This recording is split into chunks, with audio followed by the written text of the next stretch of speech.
Bonjour tout le monde, j'espère que vous allez bien. On se retrouve aujourd'hui pour le 3e épisode de Zach en roue libre cette saison. Ouais, ça me fait plaisir de vous retrouver. Je suis Zach, votre host du jour. Et comme les 270 derniers épisodes, ça me fait plaisir d'être avec vous. Je suis de retour du Canada. Je suis arrivé ce matin à 10h. C'était un vol de nuit où j'ai réussi à dormir, ce qui a fait que je suis plutôt OK. Je suis pas trop fatigué, donc ça me fait plaisir. On a un bon invité et on va pouvoir discuter. C'est mon retour en live. Voilà, ça fait une semaine, je tenais à vous remercier pour l'accueil des derniers projets que nous avons annoncés et que vous avez pu voir. L'équipe des France Espoir, évidemment, déjà, vous avez pu voir le premier match France-Estonie. Nous avons en exclusivité l'équipe de France Espoir jusqu'à l'Euro 2027. Et vous pouvez retrouver les matchs ici même sur Twitch, sur YouTube ou alors sur Free. Et ouais, sur Free, on a une chaîne Free maintenant. Regardez le canal 181 sur votre Freebox pour tous vos tontons, vos oncles, vos pères, vos mères, vos tantes, si elles ont envie de regarder, si ils et elles ont envie de regarder, ils pourront le faire gratuitement à la télévision. Et sinon, Twitch, YouTube, comme d'habitude, ça fonctionne bien.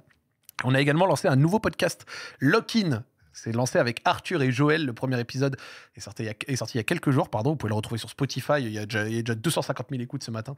Ou alors sur YouTube également. Il y a une petite chaîne YouTube qui a été créée pour l'occasion. C'est des discussions entre tontons qui abordent des sujets et qui se disent les choses en essayant de débattre et de confronter des avis dans une ambiance un peu kebab. Ça régale. Et on avait KZ en premier invité qui est venu nous régaler. Et vous pouvez voir en fond Hugo qui fait le maître kebabier. On verra comment on peut faire évoluer le personnage du maître kebabier ou s'il va faire ça à chaque épisode. Mais en tout cas, c'était très cool. Pardon. Donc bref, la prog pour l'année, elle est pas mal avancée jusqu'en décembre. On va avoir des sportifs et d'autres thématiques. Je suis toujours preneur de suggestions de gens que vous voulez voir. Mais je suis très heureux d'être avec vous pour le retour en live. Juste avant que je vous introduise l'invité du jour et que vous avez sans doute hâte d'entendre, je glisse un petit mot pour l'un de nos partenaires qui soutient l'émission et qui me soutient également dans mon quotidien sportif, les amis de chez Joyfuel. Joyfuel, c'est une marque de barres protéinées. Regardez, je l'ai juste là, ultra gourmande. Donc, ça fait assez plaisir parce qu'elles permettent de garder quand même une bonne nutrition. Dans chaque barre, il y a entre 16 et 20 grammes de protéines, pas beaucoup de sucre, moins de 2 grammes. Et ça permet de se faire kiffer sans culpabiliser, à prendre de préférence après le sport. Je vous le dis avec l'expérience, c'est mieux. Et il y a 5 goûts dans la gamme classique. Je vous les détaille: chocolat noir, noisette, cacahuète, caramel et surtout une nouvelle gamme cœur fondant. Donc n'hésitez pas à aller checker ça. Vous avez les informations dans la description. Et pour se les procurer, vous avez le site Joyfuel, la plupart des supermarchés, magasins de proximité, tout ce qu'il y a vers chez vous. Il m'accompagne depuis le début d'année sur mes initiatives sportives. Donc ça me fait plaisir de pouvoir les mettre en avant. Maintenant, je vais pouvoir introduire l'invité qui m'a parodié il n'y a pas longtemps et qui m'a fait complexer sur un élément de ma diction, c'est-à-dire ma respiration, bordel. Donc, je vais pouvoir saluer monsieur Maxime Biaggi. Maxime, comment vas-tu? Salut Zach, salut tout le monde. C'était pas le but. C'était pas le but. J'ai vraiment abusé les mecs. Même Étoile, hein, il m'a dit, tu sais qu'à cause de toi, maintenant, on me parle de ça et tout. Désolé tout le monde. J'espère que tu vas bien, merci de l'invitation. J'ai remis le pull exprès, t'as vu, j'ai dit, je reviens, il faut que je mette le pull. Important. Je suis mort, j'ai regardé le podcast, j'avais pas vu les images de Hugo au fond. Ah, ça se voit, c'était pas dans sa fiche de poste, le pauvre. Non, c'était pas dans la fiche de poste à la base. Il est au fond en mode kebabier exceptionnel. Ah, je suis content d'être là, frérot. Merci pour l'invitation. Je suis content que tu sois là. Ça fait la dernière fois que c'était passé, c'était en 2022. Ouais. Il s'est passé plein de trucs depuis. Quand t'es passé, c'était voilà, la première saison de Zen. Tu venais de quitter ton CDI à Webedia. Il s'en est passé des choses depuis. Hein. De ouf. Ouais, tu me fais revenir à Webedia, c'est incroyable. C'est beau, hein? C'est les émotions. Dans mon petit studio. De ouf. Trop bien. Qui n'a pas bougé. Je pensais qu'on avait bougé, mais en fait, non, tu l'as juste redécoré. Exactement. Ah, il est bien beau. Est-ce que t'as passé une bonne semaine? Ouais, j'ai passé une très bonne semaine. Ouais. Je suis content parce qu'en ce moment j'enchaîne bien, j'ai des trucs un peu tout le temps et tout, donc c'est un milieu où quand tu fais rien c'est pas toujours bon signe. C'est vrai. Du coup moi je suis bien quand j'ai des trucs à faire, donc là je suis en flux tendu mais c'est nickel. Petite déprime post-GP ou ça va? Que dalle, parce que justement dès le lendemain du GP j'avais des trucs, enfin le lendemain j'abuse, le lundi j'avais rien, j'ai juste fait un live, mais dès le mardi en fait j'avais des trucs et tout qui était prévu depuis longtemps. Donc en fait, j'ai juste enchaîné et tout, et non, c'est trop bien. En ce moment, t'es plutôt en phase tournage, phase préparation d'un projet, sur des lives peut-être? Alors, sur quoi? Si tu parles de ce mardi-là en question, j'étais sur un tournage d'un film, tu vois, où attention, j'ai un petit rôle. Chaque fois que je dis ça, on dirait Zarma, je vais être à Cannes. Non, mais le tournage d'un film, c'est solide déjà. C'est le tournage d'un film qui est vraiment chouette et je suis trop content, mais moi, en l'occurrence, j'ai un petit rôle, mais Du coup, c'est cool, tu vois. Donc, ça me permet de direct, bah, j'ai enchaîné, quoi. J'ai fait ça. Et je kiffe de fou. En fait, je kiffe trop. C'est ce que je veux faire depuis toujours. Donc, en fait, je peux même pas m'en plaindre, quoi. Je suis trop content. Il y a 4 ans, Maxime m'avait dit que t'étais intéressé par l'acting et par les trucs comme ça. Et 4 ans plus tard, tu reviens au début d'émission et tu me dis, je suis en train de tourner dans un film. Ouais, c'est ouf. C'est ouf. Franchement, je suis trop content. Mais c'est vrai que le temps, il passe vite de fou. Tu m'as dit au début d'émission, là, quand je suis arrivé, tu m'as dit, ah putain, on a regardé les images, t'as changé de tête et tout. Et c'est vrai que quand tu regardes, bah, juste en fait, du coup, après, j'ai vu cette photo là. Oui. Waouh, la gueule que j'avais. Mais mec, c'est ouf en vrai de Et vrai. c'est exactement ce studio, hein. C'est ouf. Déjà, vous êtes des assassins. Niveau éclairage, vraiment, j'ai l'impression que je suis. Déjà que je suis blanc, mais alors là, waouh, c'est une dinguerie. Mais toi aussi, mes frérots, toi aussi, t'as changé de fou. Hein. Oh, t'étais pas le mon pote, hein. C'est dur là. T'étais pas le mon pote, hein. Ah ouais, c'est dur. Après, je sais pas si ça se voit à l'écran, mais j'ai un truc qui a changé, c'est les cheveux blancs, gros. J'en ai tellement. Je sais pas si c'est vrai que sur le devant, on le voit. Tu le vois là. Si, sur le devant, on le voit. Ah ouais. En fait, avant, j'en avais que derrière. Et je sais pas ce qui s'est passé. Peut-être j'ai subi une opération ou pas, je sais pas. Mais il y en a beaucoup devant maintenant. Bizarrement. Trop bizarre, gros. Et j'en ai plein devant, ouais. Il y a eu de la croissance capillaire. Il y a eu de la croissance capillaire, t'as vu, j'ai une super airline et tout, je sais pas ce qui s'est passé. Mais ouais, c'est des choses qui arrivent. Hein. Croyez, les gars, croyez en vos rêves. Hein. C'est pas fini, c'est jamais fini. Apparemment, tout le monde te vanne et te dit que ta greffe était foirée. Mais c'est des ouf. Franchement, c'est des... Mais les gars, en vrai, venez, on se pose 5 minutes et jurez que c'est pas la meilleure que vous avez vue. Quand on voit des Billy, des Yas, les gars, ma greffe, elle est exceptionnelle. Il a drop des noms. Venez maintenant, on dit la vérité. Vous pouvez plus me vanner sur ça. Elle est exceptionnelle, vraiment. Moi, je la trouve bien. J'ai vu Yas en Chine obligé de se mettre du talc noir pour combler des trous. Il y a pas de talc là. Là, c'est a cappella, gros. Et par contre, voilà, elle est pas finie parce que je crois qu'ils disent que c'est 1 an et demi les résultats finaux. Là, ça fait 6 mois. Ok. Je suis déjà. Attends, non. Putain, 6 mois, t'es déjà bien. En 6 mois, merci. Mais tu sais que la vérité, en dehors du fait qu'on sache que tu l'as fait, si quelqu'un te rencontre sans le savoir, il s'en rend pas compte. Parce qu'elle tue sa mère. Merci de le dire. Non, mais voilà, toi, t'es mon pote. Attends, T'es des rageux dans le chat. On est copains. Merci. Petite question et après, on passe sur ce sujet-là. Tu l'as fait en France ou en Turquie? En France. En France, frérot. J'ai pas voulu bouger. J'ai eu des plugs d'un certain... Clinique à côté, comme tout le monde? Un certain Lucas. Moi, je te dis pas le blaze, mais un pote à moi qui s'appelle Lucas qui m'a dit je connais un truc bien. Bref, j'en dis pas plus. Parce Il m'en avait parlé aussi. Je peux pas en dire plus parce que c'est... Ouais, on peut pas parler de lui. Je comprends totalement. Il est trop puissant. On va garder son nom un peu caché. Ouais, bien sûr. Alors quelqu'un dans le chat a dit j'ai raté la fameuse question. Alors il se figure que non, figure-toi que tu posé, ne l'as pas raté, je ne l'ai pas encore posé. C'était un peu de small talk de début d'émission. Donc je vais y aller. Soyez prêts dans le chat, c'est le moment, c'est le retour. Je vais te poser la fameuse question pour la seconde fois. Est-ce que tu peux te présenter? Qui es-tu? D'où viens-tu? Et quel a été ton parcours scolaire, s'il te plaît? Quel est ton semaine favori? Normalement, c'est ça la vraie phrase. Et quel est ton semaine favori? Voilà, merci. Maxime Biaggi, je viens de Corse, j'ai 27 ans, non, 28 je crois. Oh merde, 97, 28 je crois. 28 ans. Et mon parcours scolaire, c'est un master en journalisme que j'ai un peu arnaqué, mais j'ai un master en journalisme, Okay. donc voilà. Et mon parcours scolaire, voilà, c'est ça. Bac ES et école de journalisme. Et mon semaine favori, je n'ai pas encore goûté, frérot. Attends, t'as fait toute une parodie. T'as ramené un sac.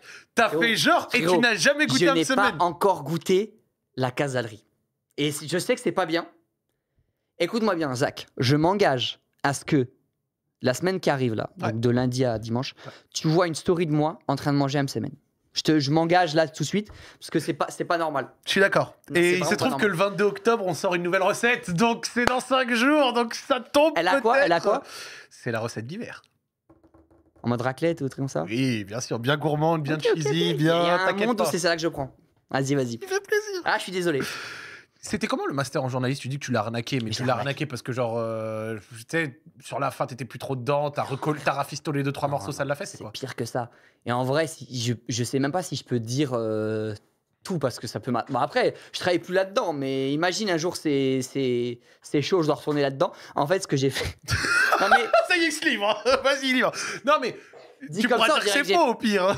Eh, les gars, venez en RP, c'est pas pour la vraie vie, mais imagine un jour, il y a un gars, il fait une prépa Sciences Po, il a fini même pas. C'est une personne qui n'existe pas. Ouais, il fait une prépa Sciences Po, et franchement, il apprend grave des trucs, mais il a fini pas, tu vois. Et ce mec en question, ça lui permet de rentrer direct en deuxième année. Il sait pas trop pourquoi, tu vois. Mais du coup, il saute une année alors qu'il a pas vraiment validé quoi que ce soit. Ok. Donc il rentre en deuxième année, ce qui est cool parce que l'école elle coûte cher et tout. Il rentre en deuxième année. Et tu sais pas pourquoi, il l'a fait par correspondance et bizarrement, alors qu'il rend pas tous ses devoirs et tout, vu qu'il paye la troisième année, il passe en troisième année. Parce que la personne avec qui il parle, c'est pas du tout une personne qui s'occupe des résultats et qui se dit ouais bon vas-y pour l'inscription en troisième année, alors qu'il a rien validé pour la deuxième année. Imaginons que comme ça il ait une licence et imaginons qu'ensuite Attends, on part sur un truc solide là. Imaginons qu'ensuite, il fasse un Master 1 Ouais. en physique, il y va, il valide et tout, et que... Non, frère, c'est trop... Non, je te jure, ouah, c'est chaud, je peux pas dire ça, je crois. Tu sais que c'est un truc de ouf, hein. Tu sais que Non, là, non, mais t'es là, c'est arrivé rien, là, à j'ai rien plus dit. 4. Non, gros, je vais arriver à plus 4 en x2, mais gros...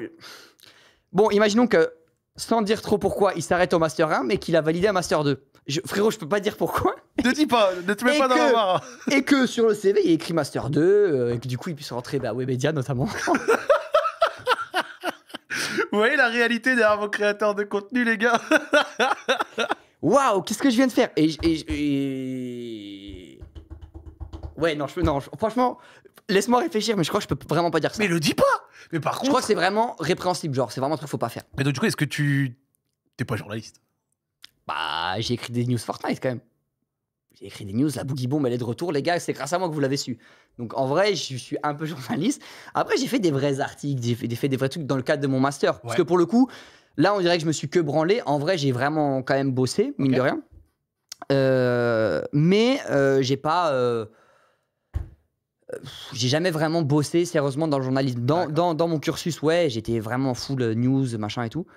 Et même une fois, j'ai fait un stage dans une télé locale, mais en réalité, j'ai jamais vraiment trop bossé là-dedans. Tu vois. Ok. Sauf à Webedia. Si on considère Millennium, en fait, Millennium font des artistes, à l'époque, faisaient des articles journalistiques, mais moi, j'étais vraiment cantonné au truc un peu de base des news Il a vraiment ton article sur la bombe publiées Boogie Woogie. le 30, voilà, j'arrive pas à voir, 31 décembre 2019. 2019 par Maxime Biaggi.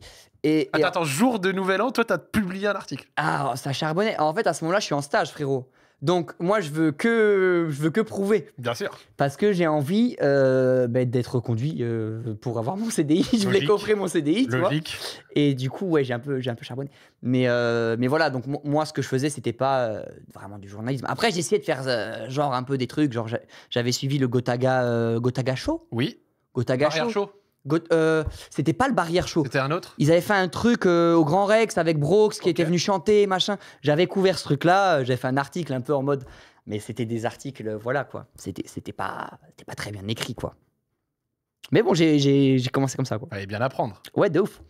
De ouf. T'es originaire de Corse. Bastia, plus précisément. Oui. C'est Exactement. comment la Corse? La Corse, c'est. Comment de c'est- grandir en Corse? Grandir en Corse, c'est incroyable. Et je crois que le jour où j'ai des enfants, si j'en ai, j'aurais pas envie qu'ils ne grandissent pas en Corse. Parce que j'ai envie qu'ils aient la même enfance que moi. C'est-à-dire, après, il y a plein d'endroits en France où c'est comme ça. Je pense pas que ce soit trop le cas à Paris, mais tu vois, de pouvoir sortir quand ils veulent, rentrer quand ils veulent, sans que les parents aient à s'inquiéter. Genre, tu prends le vélo, tu vas voir ton pote. T'es libre de fou. Et c'est vraiment incroyable, tu vois. Cette enfance-là, elle était mais colossale. Genre là, monstrueuse. 20 ans plus tard, tu Mais- te rends compte de ce que c'était? Mais mec, mais je te jure que même à l'époque, sans le recul, je savais que c'était une dinguerie, en vrai de vrai. J'ai passé mes meilleures années et je le savais. Souvent, t'as pas conscience quand tu vis tes meilleures années. Donc, tu dis avec du recul, ah, j'en ai pas assez profité. J'en ai profité à 2000%. Je savais que c'était mes meilleures années, que c'était le prime de ma vie, tu vois. T'étais dans Bastia ou aux alentours? Dans Bastia. En fait, j'étais un peu dans les alentours, mais après, avec le vélo, tu descendais ou quoi. Et puis, quand mes parents sont séparés, mon père, c'était au village. Frérot, au village, t'as le quad, t'as la moto. Mais en vrai, c'est légendaire, vraiment. C'était exceptionnel. Et je sais pas, il y a un truc de toujours très proche, tout le monde est très entouré, tu vois. Les copains, on se retrouve tout le temps, on va jouer à la pétanque et tout, machin. On se régalait, vraiment, on se régalait, tu vois. Tu retournes? J'y retourne dès que je peux, tout le temps. Mais en fait, toute ma famille est là-bas. Ok.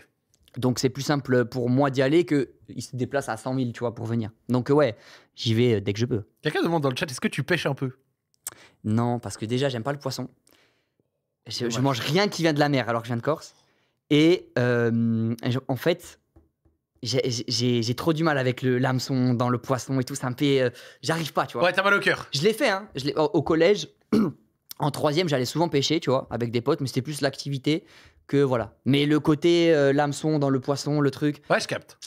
j'y arrive pas. Genre, ceux qui disent qu'ils mangent rien qui vient de la mer, c'est comme ceux qui disent qu'ils mangent pas de légumes. Ouais. Genre, il y a tellement une variété dans ce qui vient de la mer que Alors, c'est fou de alors, rien manger dans ce qui vient de la mer. Là, je suis pas d'accord. Parce qu'autant les légumes, t'as des goûts là différents, genre un concombre, une carotte, vas-y, ça n'a rien à voir. Ok. Ce qui vient de la mer, t'as quand même un truc commun de bizarre, de poissonneux, que tu retrouves chez la crevette, chez la morue et chez. C'est un peu la même merde, je trouve. Je suis pas d'accord. Non. Genre, frère, une crevette, ça n'a pas le même goût qu'un saumon. Mais t'as le goût poisson. T'as ce goût poisson, là, un peu iodé poisson, qui pue, là. Tu l'as partout, frérot. Ok. Non, tu l'as partout. Ouais. Mais pareil, Je dans peux ce cas-là, pas, tu je peux vois, pas. si je dois faire peut-être un autre pareil, comme ceux qui disent qu'ils mangent genre pas de fromage. Alors que t'as tellement. Alors, ok, t'as une base fromagère, mais t'as Ah, tellement là, tu m'as baisé. de variantes de goût de fromage. Non, là, tu m'as baisé. Tu vois, du cream cheese à la raclette au bleu, c'est tellement différent que ceux qui me disent j'aime pas le fromage, je dis mais c'est impossible de n'aimer aucun fromage. Ah, tu m'as baisé sur ça. Ouais, j'avoue. En fait, peut-être qu'il faudrait que je goûte des trucs. Oui, parce que je t'ai pas dit, mais j'ai jamais rien goûté. Ah, j'ai jamais goûté. C'était la partie. Ouais, j'ai jamais goûté. C'était la partie manquante. Ouais. Mais c'est pas, genre, j'allais dire presque une maladie, mais genre une espèce de trouble de. Ouais, c'est pas un truc comme ça? Une fois, j'avais fait en cuisine avec Domingo, je lui racontais tout ça et tout. Il y avait des gens dans le chat qui disaient, mais ce que tu décris, c'est exactement ça. J'ai perdu le nom. Mais j'avais Google le soir même et c'est pile ce que j'ai. J'ai un problème avec les textures Ok. et le fait de. Bah, je sais pas, en fait. Ouais, c'est les textures, l'odeur et. Le fait que j'ai jamais goûté, c'est trop tard en fait. C'est trop dur, tu vois, pour moi. Ah J'arrive ouais pas. Mais tu sais qu'il y a des aliments de ouf que j'ai jamais goûté. Genre, Genre la pêche, j'ai goûté il y a 1 an, genre. le fruit? Ouais. Et j'aime le goût. Après, je connaissais le goût de la pêche parce que Ouais. t'en as dans les yaourts, les machins, tu vois. Mais la pêche en elle-même, en fait, la texture, je peux pas. Je sais pas comment expliquer, je peux pas. Alors que le goût est bien, tout est bien. Je peux pas. Putain. Ouais, je suis trop chiant. Mais tu sais que c'est une galère du coup. Mais c'est pour manger. intéressant comme truc, je m'en rendais pas compte. Ouais. Je mange pas grand chose. Là, attention, j'essaie de faire en sorte d'aller mieux parce que j'approche de la trentaine. Il s'agirait de manger un peu bien au bout d'un moment. Pas me nourrir que de saucissons. Non. Mais en vrai, j'ai du mal. Premier degré, c'est un vrai truc chiant, tu vois. Ok. Genre, je mange pas de tomates, je mange pas d'oignons. T'enlèves ces 2 aliments, ils sont partout, gros. Déjà, ils sont partout.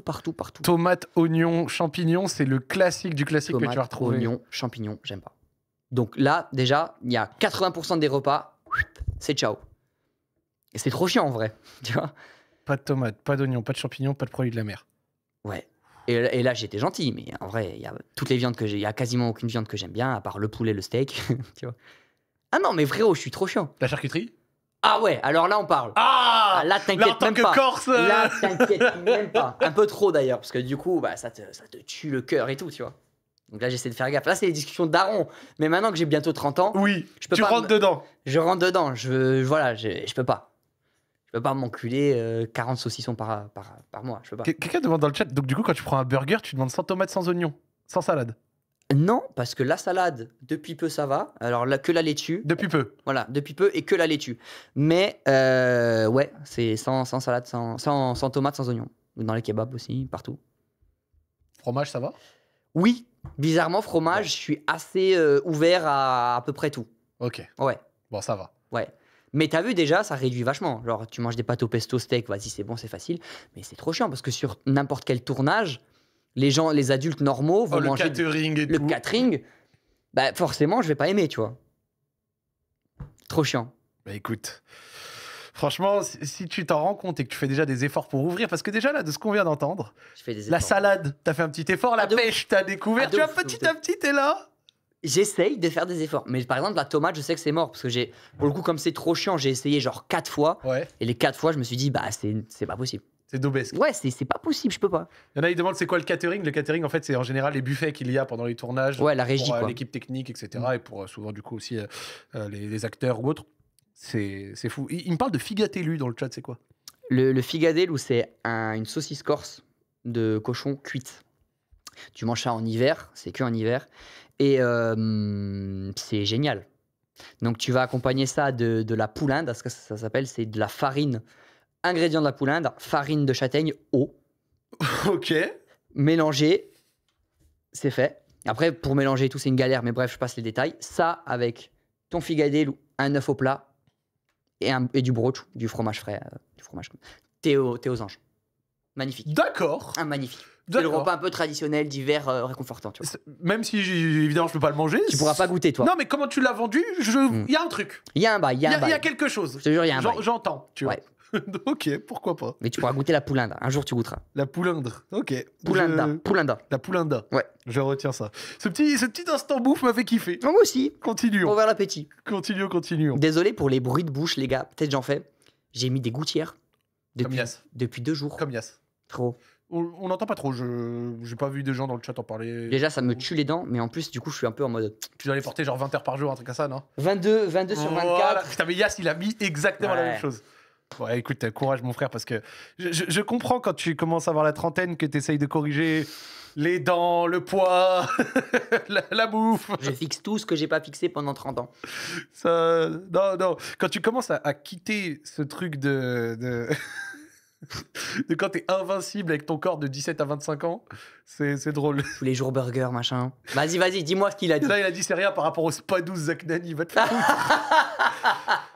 Je cherche un ingé son pour me calibrer un micro de sorte à ce que quand je respire, on ne l'entende pas. Ah, le Space 12, putain. Oh, bordel. Waouh. Bref. Je me souviens que la dernière fois, tu m'avais parlé d'un rapport à la famille assez particulier, comme quoi t'appelais souvent ta maman, etc. Tu pensais que c'était la norme dans toute la France, mais que t'étais étonné de pas retrouver ça vraiment ailleurs. C'est toujours le cas? Non, j'ai coupé les ponts avec tout le monde. En 4 ans, Depuis j'étais. que j'ai réussi. Ouais, maintenant que j'ai. Non, j'étais tout le monde. Toujours pareil, frérot. Hein. Vraiment, là, j'étais au téléphone avec ma mère jusqu'à maintenant, dans le taxi. C'est vraiment un truc. Ouais, tout le temps.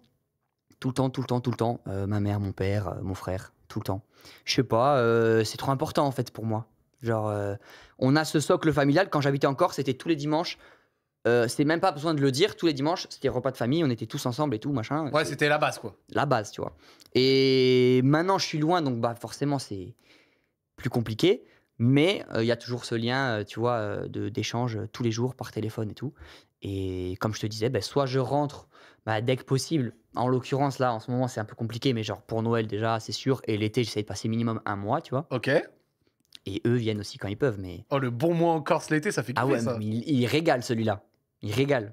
Quand je suis allé dans le sud de la Corse, parce que le nord, j'avais bien aimé, j'ai fait Calvi, Ok. mais le sud de la Corse, j'avais trouvé ça fabuleux. T'avais fait quoi? Porto Vecchio, Ajaccio, tout ça? Santa Giulia. Ah oui, d'accord. Ouais, la plage à Porto Vecchio, c'est ça? Santa Giulia, Incroyable. c'était phénoménal. Ah oui. Et j'ai fait Ajaccio aussi, qui était sympa. Ajaccio, c'est cool. Pour moi, le plus bel endroit du sud, c'est Bonifacio. En gros, t'as des falaises. T'as 2 grosses falaises comme ça. Les bateaux, ils arrivent dedans. La ville, je l'avais pas trop visitée, moi. C'est quand même loin de Bastia. C'est exceptionnel. Vraiment. Si un jour tu y vas, pense à moi. Faut que tu me fasses visiter. Faut que je fasse mon épisode des villes de France à Bastia avec toi, mec. Oh, frère, viens, on le fait. On le fait? Vraiment. Putain, je dois manger un semaine et te faire visiter Bastia. On a 2 contrats déjà. C'est un frère. Et maintenant que tu es à Paris depuis pas mal d'années, est-ce que tu te parisianises ou est-ce que tu essaies de garder un côté régional corse? Je me parisianise, j'ai plus l'accent. Les vidéos de moi à 17 ans, je te jure que tu penses que j'invente, que c'est pas moi. Parce que je parle vraiment différemment de fou. J'ai un accent de malade. Donc déjà, je le gomme, mais quand je rentre en Corse, il revient instantanément. Ok. Genre, quand tu vas me voir, si tu me vois en Corse, tu vas dire, mais là, tu forces, tu fais exprès. Genre, c'est pour tu forces, tu veux faire exprès. En fait, j'ai un truc de mimétisme de quand je suis ici, je l'ai pas. Et parce que on m'avait de suite demandé de le gommer quand je faisais mes castings et tout, quand j'arrivais. Du coup, je me suis mis dans cette mentale. Mais par contre, quand je suis en Corse, il y a un peu ce truc de j'enlève. Ou même à la maison. Ouais. Quand je suis chez moi tranquille et tout, avec ma copine, je vais l'avoir un peu plus, par exemple, tu vois. Donc déjà, je me parisianise sur ça. Ok. Donc Après, en fait, quand t'es détendu, il ressort. Et sinon, quand t'es en cas de Ou contrôlé... énervé. Ou énervé, ouais, ça ressort. Et après, ouais, je grille les feux rouges, je prends des limes. Ouais, je suis parisien. Voilà. Classique. Voilà, mais bon, je serai jamais un vrai parisien. Que je suis sympa, Avenant. je suis avenant, je supporte Bastia. On en parlait juste avant le début du live. Alors là, on a parlé bouffe. Vas-y, un petit point foot. C'est comment le SC Bastia? T'es trop un bâtard, tu sais très bien c'est comment. Oui. Je t'ai montré. C'est l'enfer, 9 journées, 4 points, je crois. Pas une victoire. Ce soir, on joue à 20h. Je n'attends plus rien. Je n'attends plus rien. Tu regardes les matchs? Je regarde tous les matchs. C'est ça qui me rend le plus fou, c'est que je perds 1h30 tous les vendredis à me dire vas-y peut-être que... Et rien frérot, il n'y a rien qui se passe. J'aimerais trop que tu aies les droits pour commenter Bastia, juste pour voir comment c'est dur. Comment c'est dur. L'équipe, il y a que des bons joueurs. On a gardé la même équipe que l'année dernière, qui était trop chaude l'année dernière. Genre, on a failli jouer vraiment la 5e place qualificative.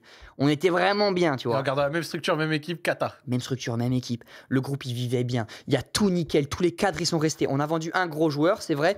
Mais on a toujours Boutra, qui est vraiment un crack, tu vois. Je pense qu'il va... Tu verras, Boutra, c'est sûr, il va trouver un gros club plus tard et tout. Dans quelques années. On a tout qu'il faut. Ils on le a disent dans tout. le chat, on a vendu Lamine Cissé. C'est celui que je te disais. On a vendu Cissé qui a rapporté de l'argent, tu vois. Donc c'est cool. À part ça, on a vraiment... Ah ouais, Morcine. On a gardé On a tout ce qu'il faut, frérot. Je comprends pas, ça me rend ouf. Je comprends pas. Il y a tout. Des fois, le foot, c'est traître. C'est traître de fou parce que tu sens qu'il n'y a pas...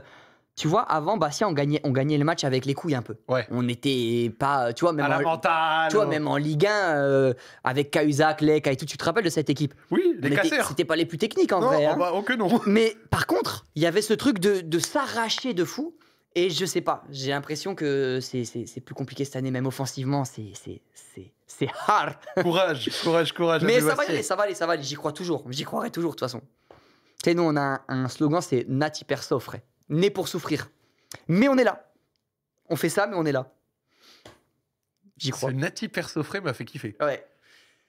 Ce Nati Persofré m'a vraiment fait kiffer. C'est vraiment ça résume bien, tu vois, Bastia. Mais tu peux pas ne pas aimer ce club quand t'es là-bas, je te jure. Bon, en tant que Lyonnais, je me rappelle... Tu détestes. Non. En fait, je déteste jamais pour du football. T'es un sage. Pas beaucoup de gens sont comme toi. Mais par contre, est-ce qu'on n'aimait pas du divertissement, en vrai? Si. Oh Raphaël, passer dans le Trafort avec Xavi, qu'est-ce que tu penses de ta carrière? Ça, c'est fort. Tu vois, je te jure, c'était trop fort. Les clubs corses, le JFCA, tu vois, le gaz, ils apportaient trop. Ajaccio, ils apportaient aussi. Le gaz, c'était fou parce que il devait jamais être à ce niveau-là. C'était incroyable, tu vois. Le Gazélec. Le Gazélec, incroyable. Mais pareil, Bastia, on a beau dire ce que vous voulez, je sais qu'on est détesté, mais on aime un peu ça déjà. Et en plus, on est détesté, mais quand on n'est pas là, moi, je trouve que ça fait un petit vide. Tous les week-ends, là, à J+1 à l'époque, il y avait toujours le petit reportage Bastia. Il y avait toujours un petit... Toujours. Les Bastia Nice, les Bastia Lyon. Oh, incroyable. Non, le mec qui dit à Jean-Michel Aulas, en Corse, les voleurs, on leur coupe les mains. non, moi j'avoue que c'était un peu marrant. Bon. Bref. On aimait bien. Ouais. Écoute, on a parlé un petit peu justement d'acting, de choses comme ça. On a compris que c'était un truc qui te parlait. Tu tournes en ce moment dans un petit film, dans un film. Ça me fait office un peu de transition parce que je sais qu'en parallèle de ta scolarité, tu intervenais des fois en tant qu'acteur dans certaines séries courts-métrages. Qu'est-ce qui t'a mené dans cet univers? En fait, c'est ce que je veux faire depuis tout petit, bêtement. Et du coup, à 11 ans, vers là, j'ai commencé à prendre des cours de théâtre pour me former et tout. J'en ai fait peut-être une dizaine d'années. Après, j'ai un peu changé de troupe, j'ai fait de l'impro. Et j'ai commencé à rentrer dans des petits troupes d'humoristes, tu vois, corse et tout. Et comme c'est ce que je voulais faire, j'avais à cœur d'essayer de me former. Et puis un jour, j'ai commencé à passer des castings, donc j'ai fait plusieurs courts-métrages qui sont hyper formateurs et tout. Okay. Et j'ai tourné dans des projets fiction de France 3 Corse. À l'époque, France 3 Corse, ils font encore. Hein. Ils avaient des pastilles financées par la collectivité de Corse et tout, où il y avait de la fiction avec des acteurs corses et tout. Donc moi, je me régalais, tu vois. Donc on faisait ça. Donc je faisais ça, j'avais des petits rôles à droite à gauche et tout, je me régalais. Et c'est pour ça que je suis parti sur Paris de base, parce que je voulais être comédien. Et ma mère, elle m'a dit, moi, je vais pas... j'ai besoin un peu d'assurance quand même, ça coûte cher de partir à Paris et tout. Fais des études, donc le journalisme. Et passe tes castings, machin, profite d'être sur Paris pour faire tout ça, quoi. Et quand on est un Corse qui arrive sur Paris pour trouver des castings, il n'y a pas un Merci. Impossible. Merci. Voilà. C'est ça que je voulais entendre. Enfin, c'est ça que je voulais entendre, mais tu m'as envoyé la réponse, quoi. C'est impossible. Et premier casting que je passe, déjà, ils disent, l'accent, c'est pas possible et tout, machin et tout.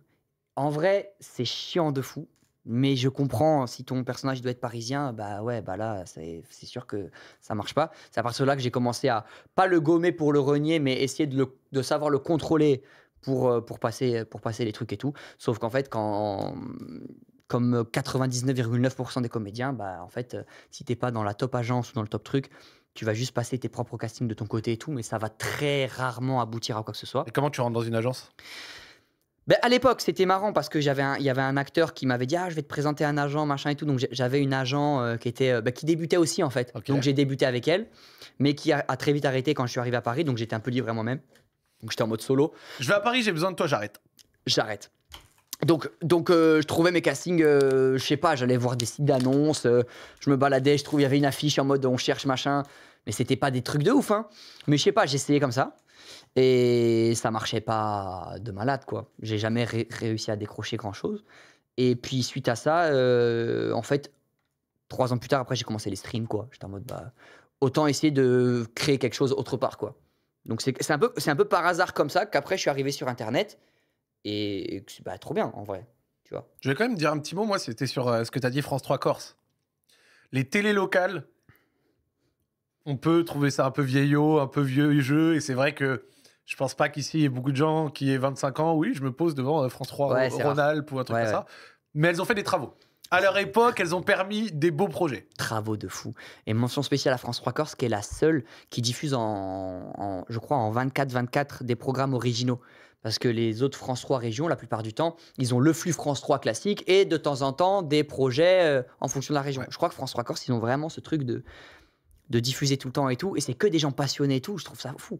Moi, mon premier stage de journalisme, j'avais fait là-bas. C'est là-bas Oh, C'était là-bas. l'Athletic Bilbao de la télé. Ouais, vraiment. Vraiment, l'Athletic Bilbao Gros, de la télé, ça. pardon. Pile ça. Grave intéressant, franchement. Ouais, ça tue. Ça tue. J'avais Dorian, la semaine dernière, nous a expliqué toute la phase de casting de koh-Lanta. C'était genre assez intéressant. Ouais. Je pense que dans le cinéma, ça va être un peu différent. Mais c'est comment ça fonctionne entre le moment où tu entends parler d'un projet et le moment où tu passes des castings. Déjà, tu as une inertie de malade. Quand tu passes le casting, c'est que tu as déjà 3 ans qui se sont écoulés de prépa. Ok. Entre la validation du scénario, trouver les prods, la défendre, etc. Des fois, tu passes le casting, le film, il est même pas vendu. Hein. C'est Ok. en mode Bellec, on peut peut-être, tu vois. Mais la plupart du temps, c'est ça. Et quand tu passes le casting, derrière, tu as 2-3 mois après, ça va très vite en fait. Entre le moment où tu passes le casting et que tu l'as. Ensuite, tu fais le film, quoi. Et tu attends encore 1 an ou 8 mois pour que ça sorte. Mais concrètement, on te demande quoi au casting? Tu t'assois, ça va te dire ouais, vas-y, qui es-tu, d'où viens-tu, quel est ton semaine favori.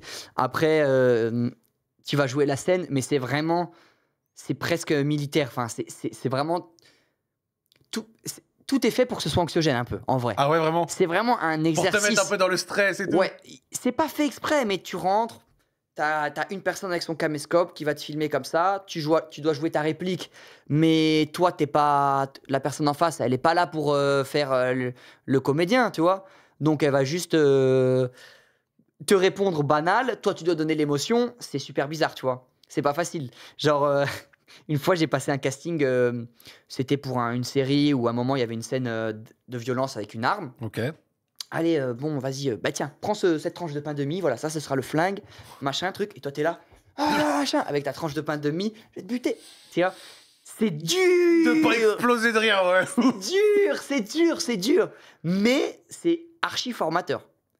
J'aimerais bien un jour me dire, j'ai plus besoin d'en passer parce que j'ai fait plein de castings et on m'appelle. Parce qu'on pense que ton profil fit bien. Ouais, de ouf, de ouf. Là, ça m'arrive pour l'instant, si je suis 100% honnête avec toi. Plein de fois, ça m'est arrivé, même des rôles principaux dans des films, Ok. mais pour les mauvaises raisons, parce que j'avais jamais tourné. Donc moi, je me disais, pourquoi tu m'appellerais pour ton film alors que tu m'as jamais vu jouer? S'il faut, je suis gaze, tu vois. Donc je me suis dit, tu me prends parce que je suis un peu en mode influenceur et tu penses que ça va attirer les gens, ce qui est faux hein, de base. Un influenceur dans un film, ça va pas porter des vues. Hein. Mais du coup, moi, je me suis dit, bah non, du coup, ça, je veux pas, tu vois. Donc Ok. j'ai refusé. Et tu demandais pas à passer le casting, ça t'intéressait? Non, j'étais en mode, bah, je veux, en fait, le premier rôle que je veux avoir, je veux passer le casting, en fait, tu vois. Et donc, le film que je tourne là, j'ai passé 2 castings. J'ai passé le premier, ils m'ont dit, OK, viens sur Paris, parce que c'était en mode film en vidéo. Ok. Viens sur Paris, tu passes le casting. Et là, je l'ai eu. Et là, je me suis dit, vas-y, OK. J'ai fait le processus. Voilà. Maintenant, si demain, quelqu'un m'appelle en me disant, ah, je t'ai vu dans tel film, du coup, je t'ai trouvé bien, tu veux jouer. Là, OK. Mais je voulais pas être là pour les mauvaises raisons. Je respecte trop la profession pour arriver et prendre la place de quelqu'un qui bosse, tu vois. J'aime trop. Et voilà. Et ça m'a cassé les couilles. Hein. J'aime bien. Je l'ai vraiment mal vécu. Pendant 2 ans, je l'ai vraiment mal Non, on vécu. m'appelle parce parce que je suis Maxime, on m'appelle parce que je suis Maxime. Imagine, tu rêves d'être pro et genre, il y a un club de foot, je sais pas, une Ligue 2 qui t'appelle et toi, t'es en mode non, fais-moi passer les essais, tu vois. C'est chiant en fait. Beaucoup parce que j'ai auraient sauté attendu ça de logiquement ouf. sur l'occasion, ouais. Ouais. Après, tu peux pas dire qu'ils t'ont vu, par exemple, jouer dans Zen. Ouais, mais Ou c'est pas pareil pour toi? c'était très absurde. C'est pas vraiment de l'acting en mode. On jouait nos propres rôles, on filmait à la zeub, on travaillait pas les textes, on n'était pas en mode premier degré à l'intention et tout. C'était en mode sgeg, tu vois, parce Ouais. que c'était la patte qu'on kiffait, tu vois. Mais tu peux pas te dire, toi, t'es le futur Ouais.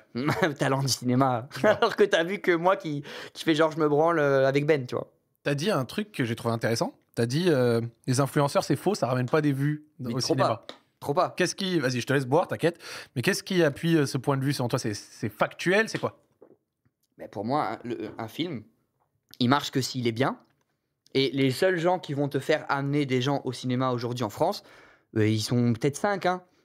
T'as Adèle Exarchopoulos, François Civil, Pierre Ninet, Gilles Lelouch. Enfin, tu vois, t'en as quelques-uns, Quenard, t'en as quelques-uns, c'est tout. Si tu mets. À part peut-être, ouais, si tu mets Squeezie, peut-être que par curiosité, les gens vont aller voir et tout, tu vois. Mais si moi, je vais arriver dans un film et que le film, il pue sa grand-mère, c'est pas parce que je suis dans le film que Ouais. ça va tirer. Oui, peut-être il y a 50 boucs qui vont se déplacer ou 100, Ouais. tu vois. Mais- Mais un film, pour qu'il marche, il faut qu'il y ait 500 000 entrées. C'est pas moi qui va attirer 500 000 personnes au cinéma si le film, il pue. Et à l'inverse, un film qui est bien, avec le bouche à oreille, il va marcher. Ben, genre, tu vois, un petit truc en plus, ben, les gens ont kiffé. Pac, pac. Ça a fait 10 millions, 11 millions d'entrées, je sais pas, mais c'est colossal, tu vois. Mais parce que le film est bien.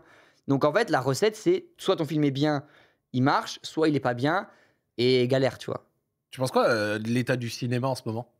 Ah, c'est une galère. Je sais qu'il y avait que Canal est un gros financeur de films et qu'il y avait des soucis en ce moment et que c'est très compliqué. Moi, je sais, parce que je suis là-dedans, j'essaye de pousser pour des trucs que j'écris et les faire financer.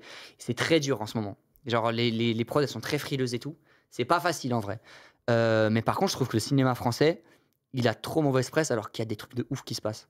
Il y a vraiment des films de fous en France. Sauf que les films qui marchent, là, les comédies qui marchent Ouais. beaucoup et tout, c'est peut-être pas tout le temps les meilleurs films, mais ils cochent toutes les cases pour que ça fonctionne et que les gens aillent le voir, que ce soit un succès populaire, tu vois, dans le chiffre. Mais il y a vraiment des films qui passent à la trappe que personne va voir, mais qui sont fondamentalement incroyables. Est-ce tu que vois. tu as un exemple d'un film que tu as kiffé mais qui a pas eu une presse de. Il y en a plein, il y en a plein. Après, attention, parce que tu vois, je dis ça, mais ceux que je vais te citer, ils ont quand même marché, tu vois. Ouais. Mais je pense à 20 Dieux, Miséricorde, là, qui était au César là, cette année. Enfant phare, c'est des films de fou qui étaient trop bien, tu vois. Et il y a un film dans lequel elle a joué, j'aurais bien aimé retrouver le nom, mais. Si tu le décris, peut-être le chat va te le trouver. Ah, s'ils le trouvent, ils sont chauds, parce que je crois Ouais. qu'il a fait pas beaucoup d'entrées. Fais attention, hein. C'était un film un peu dystopique avec Adèle Exarchopoulos, je crois, où elle va d'époque en époque. C'est très onirique, dystopique, bizarre. Et c'est qui tout double, tu vois. Soit tu aimes ou soit tu détestes. Moi, j'ai passé un bête de moment et c'est un film français. Il y en a, il a dit Planète B. Oui. Non, alors du coup, c'est pas Ils sont avec... plusieurs à dire Planète Non, B. ok, c'est pas Planète B, je pensais. C'est avec Léa Seydoux plutôt, pardon. Parce qu'il y avait aussi Planète B avec Adèle. C'est avec Léa Seydoux. Vous allez le retrouver, les gars, je le sens. Il était... Bon, j'ai trouvé incroyable, tu vois. Ils disent La Bête. La Bête, merci. Ah, ils sont chauds dans ton chat. Hein. Gros, ils l'ont tous envoyé. Hein. Mais gros, ils sont trop chauds.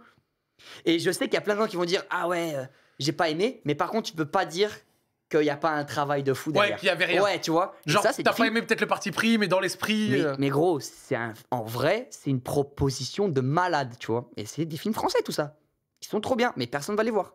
Moi, je vais être honnête avec toi. Je suis pas le plus grand cinéphile. Mm. J'y vais de temps en temps. À Nanterre, il y a un CGR franchement très très cool, donc ça me fait plaisir d'y aller. Mais donc, du coup, en fait, c'est vrai que ces films français, à part quand il y en a un qui va m'intéresser, parce que, par exemple, le film de Yvick, tu vois, des trucs comme ça, Ouais. je vais aller y jeter un petit coup d'œil ou quoi. Moi, je suis plus série. Ce que j'essaye de dire, c'est que le cinéma français, moi, il y a que la page Twitter là, du mec, quand il y a un film français qui fait un four. Genre, je sais plus comment il va s'appelle, dire, Destination Cinéma ou Télé, je sais plus. Qui te dit Et- les chiffres et tout. Voilà, et il dit le film de Leila Bekti, je sais pas quoi, bref, je dis au hasard, qui s'appelle budget 15 millions, 22 entrées. Ah ouais, ça rend ouf. Et à chaque fois, je le vois. Et quand je le vois passer, c'est vrai que moi, je suis ah ouais, putain, c'est. Ça rend ouf. Vraiment, je vois Et- que ça, je suis c'est noir. Quand Et ce qui est dur, c'est que c'est noir. C'est que, en fait, si ton film au début, il fait pas d'entrée, il va être sorti des ciné au bout de 2 ou 3 semaines. Du coup, plus personne va le voir. en fait, t'as pas le droit de te planter. Ouais. Faut qu'il marche direct. Ça start vite ou. Ouais, alors que s'il faut, le film il est trop bien, tu vois. Ça me rend fou. C'est vraiment punitif de fou, tu vois. Il y a un truc au cinéma, ça c'est une petite anecdote, je la fais en très rapide. Vas-y, au revoir. C'est la séance de 9h, je crois, ou de 8h, je sais pas, de Châtelet, Du matin ou de. du matin. Ok. Ça te dit si ton film va marcher ou pas. J'abuse un peu, mais c'est vraiment ça. Il y a même des comptes qui La séance de 8-9 heures du matin de chaque. de Châtelet, tu vas arriver, et si ton film il marche, il y a 27 personnes. S'il y en a que 3, tu sais que ton film va pas marcher. Et souvent, ça vraiment, c'est corrélé de fou, tu vois. Le maître étalon du Ouais, cinéma ouais. de Châtelet-Léal, 8h. Il y a une scène dans 10% où à un moment, l'agent, il y a un de ses acteurs qui tourne dans le film, il va à Châtelet-Léal et tu le vois prendre 20 places, tu vois. Ben, c'est pour ça, il y a vraiment ce truc-là Et donc, c'est pour ça, je te dis, les chiffres, ils comptent de ouf au ciné, au-delà de l'aspect artistique de si un film est bien ou pas, tu vois. Et ça Ok. rend un peu ouf, mais Ouais, il y en a, il dit le 9h des Halles. le 9h des Halles, ouais. Eh ben, Ouais. c'est C'est un beau, truc de ouf, hein. c'est beau. Non, ok, je comprends totalement. Alors là, dans le chat, il a dit j'imagine Zach au ciné, ça me fait rire. Je peux pas être assis sur un truc, regarder une. Non, je vois ce qu'il veut dire. Ah ouais, bah merci. Le dernier film que j'ai regardé, c'était Demon Slayer. Voilà, c'était de la frappe. C'était bien.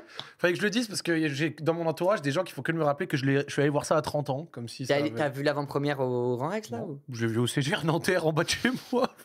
Dédicace au CGR Nanterre, très bon cinéma, j'y vais souvent, voilà. Cinoche. Et il y a pas longtemps, alors vas-y, tu sais quoi, vu qu'on parle de ça comme ça, au Vas-y, moins on après, voit. après on va parler, on va recentrer sur toi et Internet. Il y a pas longtemps, j'ai regardé, pour la deuxième fois de ma vie, je suis allé voir un film qui m'a fait partir avant la fin. Ah ouais. Ça m'est arrivé une fois. C'est quoi? Ça m'est arrivé une fois quand j'étais gamin, c'était une daube monumentale, je l'avais raconté en live, les gens me l'avaient retrouvé, c'était vraiment une bouse immonde.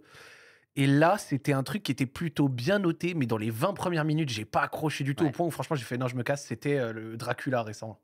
Ah ouais, c'est... attends, Dracula, c'est Besson? Ils ont refait un Dracula récemment, je sais pas, je l'ai vu, tu sais, sur la carte en bas de chez moi, j'y connais rien, je vois Dracula, je me dis allez, vas-y, tu sais quoi, j'y vais. C'est le Besson, je pense. Dans les 20-25 premières minutes, je te jure, C'était gaze. je critique pas la proposition artistique parce que j'y connais rien, vous l'avez Ah compris, ouais, j'essaie de je suis pas allé rester voir humble, voilà. Mais au bout de 20 minutes, j'accepte, je suis pas diverti, je pars. C'est quoi tes films préf? Genre en mode... c'est dur, hein, mais est-ce que t'as 2-3 films où c'est vraiment tes films préf? Des films préf. Mec, moi je suis un très bon public, donc vraiment, moi, des Ouais. films préf. Mais dis la vérité, vas-y, on juge pas. Mais par exemple, quand j'étais gamin, un film que j'avais kiffé, c'était. Et après, toi, tu me dis, parce que là, genre, je sais pas, Las Vegas 21, tu vois. Non, mais je capte de fou. Mais vraiment, je capte de fou. Genre, Las Vegas 21, j'avais bien aimé, tu vois. Alors, Moi, j'aime c'est- pas les- C'est une daube américaine sur des gens qui jouent au black. Non, mais... Et par exemple, la série des. C'était quoi déjà? Casino. Ouais, Casino Royale ou Ocean Eleven. Ocean Eleven? Rien à Ah oui, voir. oui. C'est dans Ok. un casino, mais Ocean Eleven, 12, 13, j'avais kiffé. Ah ouais, incroyable. Mais je comprends, mais en vrai, je comprends de fou. Voilà. Moi, j'aime pas les gens qui kiffent le ciné, les Grim Cujo, là, et qui disent t'as aimé ça, toi, mais la honte, mais va te faire enculer. Des fois, j'ai l'impression qu'ils aiment pas pour faire un peu genre, en mode arrête. Et un film français qui m'a marqué, comme ça, après, je t'en sors au moins un français. C'était. Alors, le titre, je me rappelle jamais exactement. Moi, César, petit. Oui, 9 ans, je sais pas quoi, 1m50, je sais pas quoi, là. Oui, oui. Ce film-là. 19 cm, enfin bref. Ouais, ils avaient dit ça. Ce film-là, j'avais salement kiffé. Il m'avait marqué. Et enfin, après, je te laisse Non, répondre. vas-y, j'aime trop. Un dernier film qui m'avait marqué, je l'avais regardé en Corse. Mec, j'étais en Corse. Je te jure, j'étais en vacances. C'était France Télévisions qui l'avait fait filmer, enfin, qui l'avait filmé. C'était un film avec, en gros, un écrivain qui avait trouvé une femme. Et grosso modo, je te fast forward à la fin, mais à la fin, on comprend qu'en fait, après, il l'a quitté, il s'est remis avec. En fait, à la fin, on comprend que c'est sa femme qui était derrière ses meilleurs écrits. C'était avec Pierre Ninet, ça. Il perd la mémoire, et ensuite, la meuf, à la fin, elle le jette dans le vide, C'est pas avec Pierre Ninet? au bord d'une falaise. Je te jure, j'ai pleuré. J'ai eu la petite larme. J'ai eu la petite larme. Voilà. Ça me fait penser vaguement à un truc. Ouais, je suis avec désolé, Pierre Ninet. la description est nulle à chier, mais c'était ce film-là et me ça fait m'avait penser, ému. Putain, un film avec Pierre Ninet où c'est lui qui écrit tout. Enfin, il fait genre que c'est lui qui écrit alors que c'est pas lui. Et ça devient grave un best-seller et tout. Mais en tout cas, ouais, c'était. Je sais pas si on parle du Il y en a, même. il me dit Madame et Monsieur et Madame Adelman. Ah non, alors c'est pas ça. C'était exactement ça. Putain. Vous êtes trop fort, le chat. Monsieur et Madame Ils sont Adelman, c'était de la patate. Mais je les connais pas. Et celui que je dis moi, du coup, les gars, c'est quoi? Parce que vous le connaissez aussi, c'est sûr. Alors, qu'est-ce qu'ils me disent? Ils disent un homme idéal. Un homme idéal, ouais. C'est ça, ok. Mais Ok, voilà. donc c'est pas la même. Monsieur et Madame Adelman, Putain. c'était de la frappe, j'ai kiffé. Bah, je connais pas. Voilà, j'étais en Corse en vacances, je me rappelle. Putain, ok. Voilà. Ok, faut que je regarde. Allez, toi, tes films? Ah, moi, c'est trop chiant. À chaque fois, j'en parle et tout. Les gens, ils vont dire, ah, ça y est, il veut prouver. Tchécoslovaque. Ouais. Ouais. Le Parrain, déjà, Parrain 2, pour moi, c'est exceptionnel. Fort. C'est dur de faire mieux. Laurence d'Arabie, que je trouve exceptionnel. Ok. Et vraiment, il a trop bien vieilli. Je sais que ça fait en mode film de 1960, bizarre et tout. Le film, il a vraiment trop bien vieilli et tout. Il est en couleur et tout. Il n'y a pas de galère, c'est trop bien. Je mets La Grande et Bellette, ça, c'est The Great Beauty, je crois, en anglais. Ok. Film italien que je trouve exceptionnel, mais un peu contemplatif et tout, donc ça peut faire chier certains. Et en dernier, à chaque fois, je le connais parce que c'est, tu sais, sur Letterboxd, tu mets ton top 4, donc à chaque fois, je le connais quand on me demande. C'est Les 400 coups de Truffaut. D'accord. Un film sur l'école et sur comment un enfant arrive à se construire quand ses parents n'arrivent pas à l'accompagner, mais que le système scolaire est en échec aussi, tu vois. D'accord. Et ça raconte un peu ça. Le film, il est trop touchant, tu vois, j'ai kiffé tout. Trop cool. C'est un top de prouveurs, je te mens pas, mais c'est vraiment les films qui m'ont le plus touché, je pense. Sympa. Donc voilà, j'ai kiffé de fou. J'en ai regardé aucun, mais voilà. Et puis pour Régé le Gorilla, Le Parrain, frère. je vais pas regarder. Mais arrête. Et Régé le Gorilla, pour ton TikTok, t'as le droit de prendre l'extrait, je t'en veux pas. Gros, le Sois Parrain. juste gentil, s'il te plaît. Regarde le Parrain, frère. Voilà, j'ai jamais regardé. Mais regarde-le. Je n'ai jamais regardé Star Wars, j'ai jamais regardé Seigneur des Anneaux, j'ai jamais regardé Avatar. Alors j'ai frérot, jamais moi je vais regardé- commander mon semaine. Par contre, toi tu vas regarder le Parrain. Tu regardes le Parrain 1 et tu me dis. Quand- Si t'as détesté, t'as détesté. c'est pas Regarde grave. les stories cette semaine. Quand tu Merci. verras Merci. à un moment une story, le Parrain, elle Mais sera frérot, pour toi. Tu te rends pas compte le niveau des acteurs de cette époque-là, les De Niro, les Brando. Mais frérot, c'est vraiment Joe Pesci et tout. C'est des acteurs de fou malades. C'est exceptionnel, Ah, gros. mais vu qu'en plus ma mémoire est pourrie, je me rappelais aussi d'un film avec en gros, c'était par la Seconde Guerre mondiale, il craque un code informatique, enfin pas mathématique, qui permet en fait de comprendre les communications des Allemands. Au coup. Ouais. Genre, je crois que ce film il est archi connu. Il décode la machine nazie et ça s'appelle Alors il dit soit Enigma, soit The Imitation Game. Imitation Game. Je pense que c'est Je crois celui-là que qui c'était parle. ça, ouais. Mais en tout cas c'était de la frappe. Ouais. Ou Enigma, je me rappelle plus, mais en tout cas ouais, c'était de la Et frappe. genre c'est un gros truc comme ça, une grosse machine immense et qu'il arrive à décrypter. Exactement. Ouais, c'est je l'ai- totalement ça. Ouais. Ouais, bah, c'était de la bonne. Je suis sa mère, mais ça fait longtemps que je l'ai plus vu lui. Bon, recentrons-nous, le petit. On a eu un segment bouffe, un segment ciné, ça régale. On continue. En 2020, tu fais un stage ici même, chez Webed. Est-ce que c'est ton attrait pour Internet et YouTube que tu avais déjà expérimenté qui t'a amené ici? Parce que, bon, on sait qu'il y a eu une carrière GoTrack, les anciennes vidéos. La vraie histoire, elle est beaucoup moins bien, gros. Vas-y. Au Master en journalisme, moi je kiffais de fou Fortnite. Je me suis pris la frappe Fortnite de ouf. Donc je jouais de malade, 2017, 2018. de ouf. Je regardais tout. Je regardais toutes les compètes et tout, les Skytes, les Vatos, les Max Calibur. Frérot, j'étais incollable, c'est bon. Je connaissais tout. Oslo, tout. Tout, frérot. Nikov, en fait, je crois que je suis vraiment incollable sur cette période. Genre vraiment, c'était une dinguerie. Et donc je kiffais de fou. Et à cette époque-là, j'ai un de mes potes de master, son coloc, c'était Bob Oberon. Tu vois Bob ou pas? Est-ce que tu te rappelles? Bob le Gob. Bob, non, Marshall Gunner, Bob, qui faisait des émissions ici foot et qui était en fait à l'époque, il écrivait pour MGG, D'accord, je savais pas. pour anciennement Millennium, pour la rubrique Fortnite. Donc je lui ai dit, frérot, je veux un stage avec lui, parce que je kiffais trop Fortnite. Donc c'est pile pour ça que je suis rentré là. Et j'ai eu mon stage et du coup après j'ai enchaîné. Et en vrai, c'était cool d'être à Webedia puisqu'effectivement, comme tu disais, j'avais cette culture internet, j'avais fait 1000 chaînes YouTube. J'ai toujours fait des trucs sur internet depuis que j'ai l'âge de faire des trucs sur internet en vrai. J'ai toujours fait. Donc en fait, c'était d'une pierre deux coups, mais le sujet principal, c'était Fortnite. En fait, ce qui est assez drôle, c'est que tu arrives au 4e étage de Webed, côté MGG, Ouais. et ce 4e étage, il est composé à ce moment-là, et là, vous allez voir, les gars, ça c'est marrant. Joël, Yas, The Great Review, Mm. Skipper, Ouais. toi-même. Ouais. Et que Alors- les gens connaissent pas Thibaut, le gars avec qui je bosse tout le temps. Mon bras droit. Exactement. Ouais. Alors, chacun dans son registre, mais au final, c'était une petite génération miracle Gros, là, c'est dans la cet génération étage. incroyable. Et quand j'arrive, il n'y a pas encore tous ces gens-là. Ils arrivent juste après. Par contre, il y a déjà Soul Stealer, les mecs, pour ceux qui se rappellent, qui est un humain exceptionnel. Soul Stealer qui bossait et qui bosse toujours ici en tant que monteur, tu vois. Ouais. Et avec qui je me lie d'amitié de fou et on commence à faire même des vidéos et tout pour Millennium à l'époque. Donc il y avait lui, donc époque Minecraft, Pierre Prime et tout. Tu te rappelles de Feed the Patrick, Oui. tout ça et tout. Il y avait ce gars en skin ananas, c'est Soul Stealer, tu vois. C'était le GOAT un peu Dans le chat, ils sont là OMG. Mais oui, frère, il était là de base. Donc moi, j'étais comme un fou. Et après, ouais, tous les gens que tu as cités là qui arrivent, c'était monumental. Incroyable. Le stage de Yas, Webedia s'en rappelle encore. Mec, le stage de Yas, c'était fou. La naissance, Joël qui arrive, naissance un peu de BMS. En vrai, c'était une folie cette époque. Elle était incroyable. On faisait nos émissions, le Magui Sport. Et moi, du coup, bah, à l'époque, je regardais. Et après, j'ai commencé à faire Joël, le il sport. arrivait avec son costard pour dire que la PS5 c'était nul. Et après, il dit oh, je vous l'avais dit, ressortir 300 fois le clip en 3 ans. Oui. Monstrueux. Ah, c'est une époque de fou en vrai. Incroyable. Concrètement, comment elle se passe ton expérience? Qu'est-ce qui fait que plus ou moins un an et quelques après ton arrivée, en 2021, tu te retrouves à avoir les clés d'une émission nommée Zen?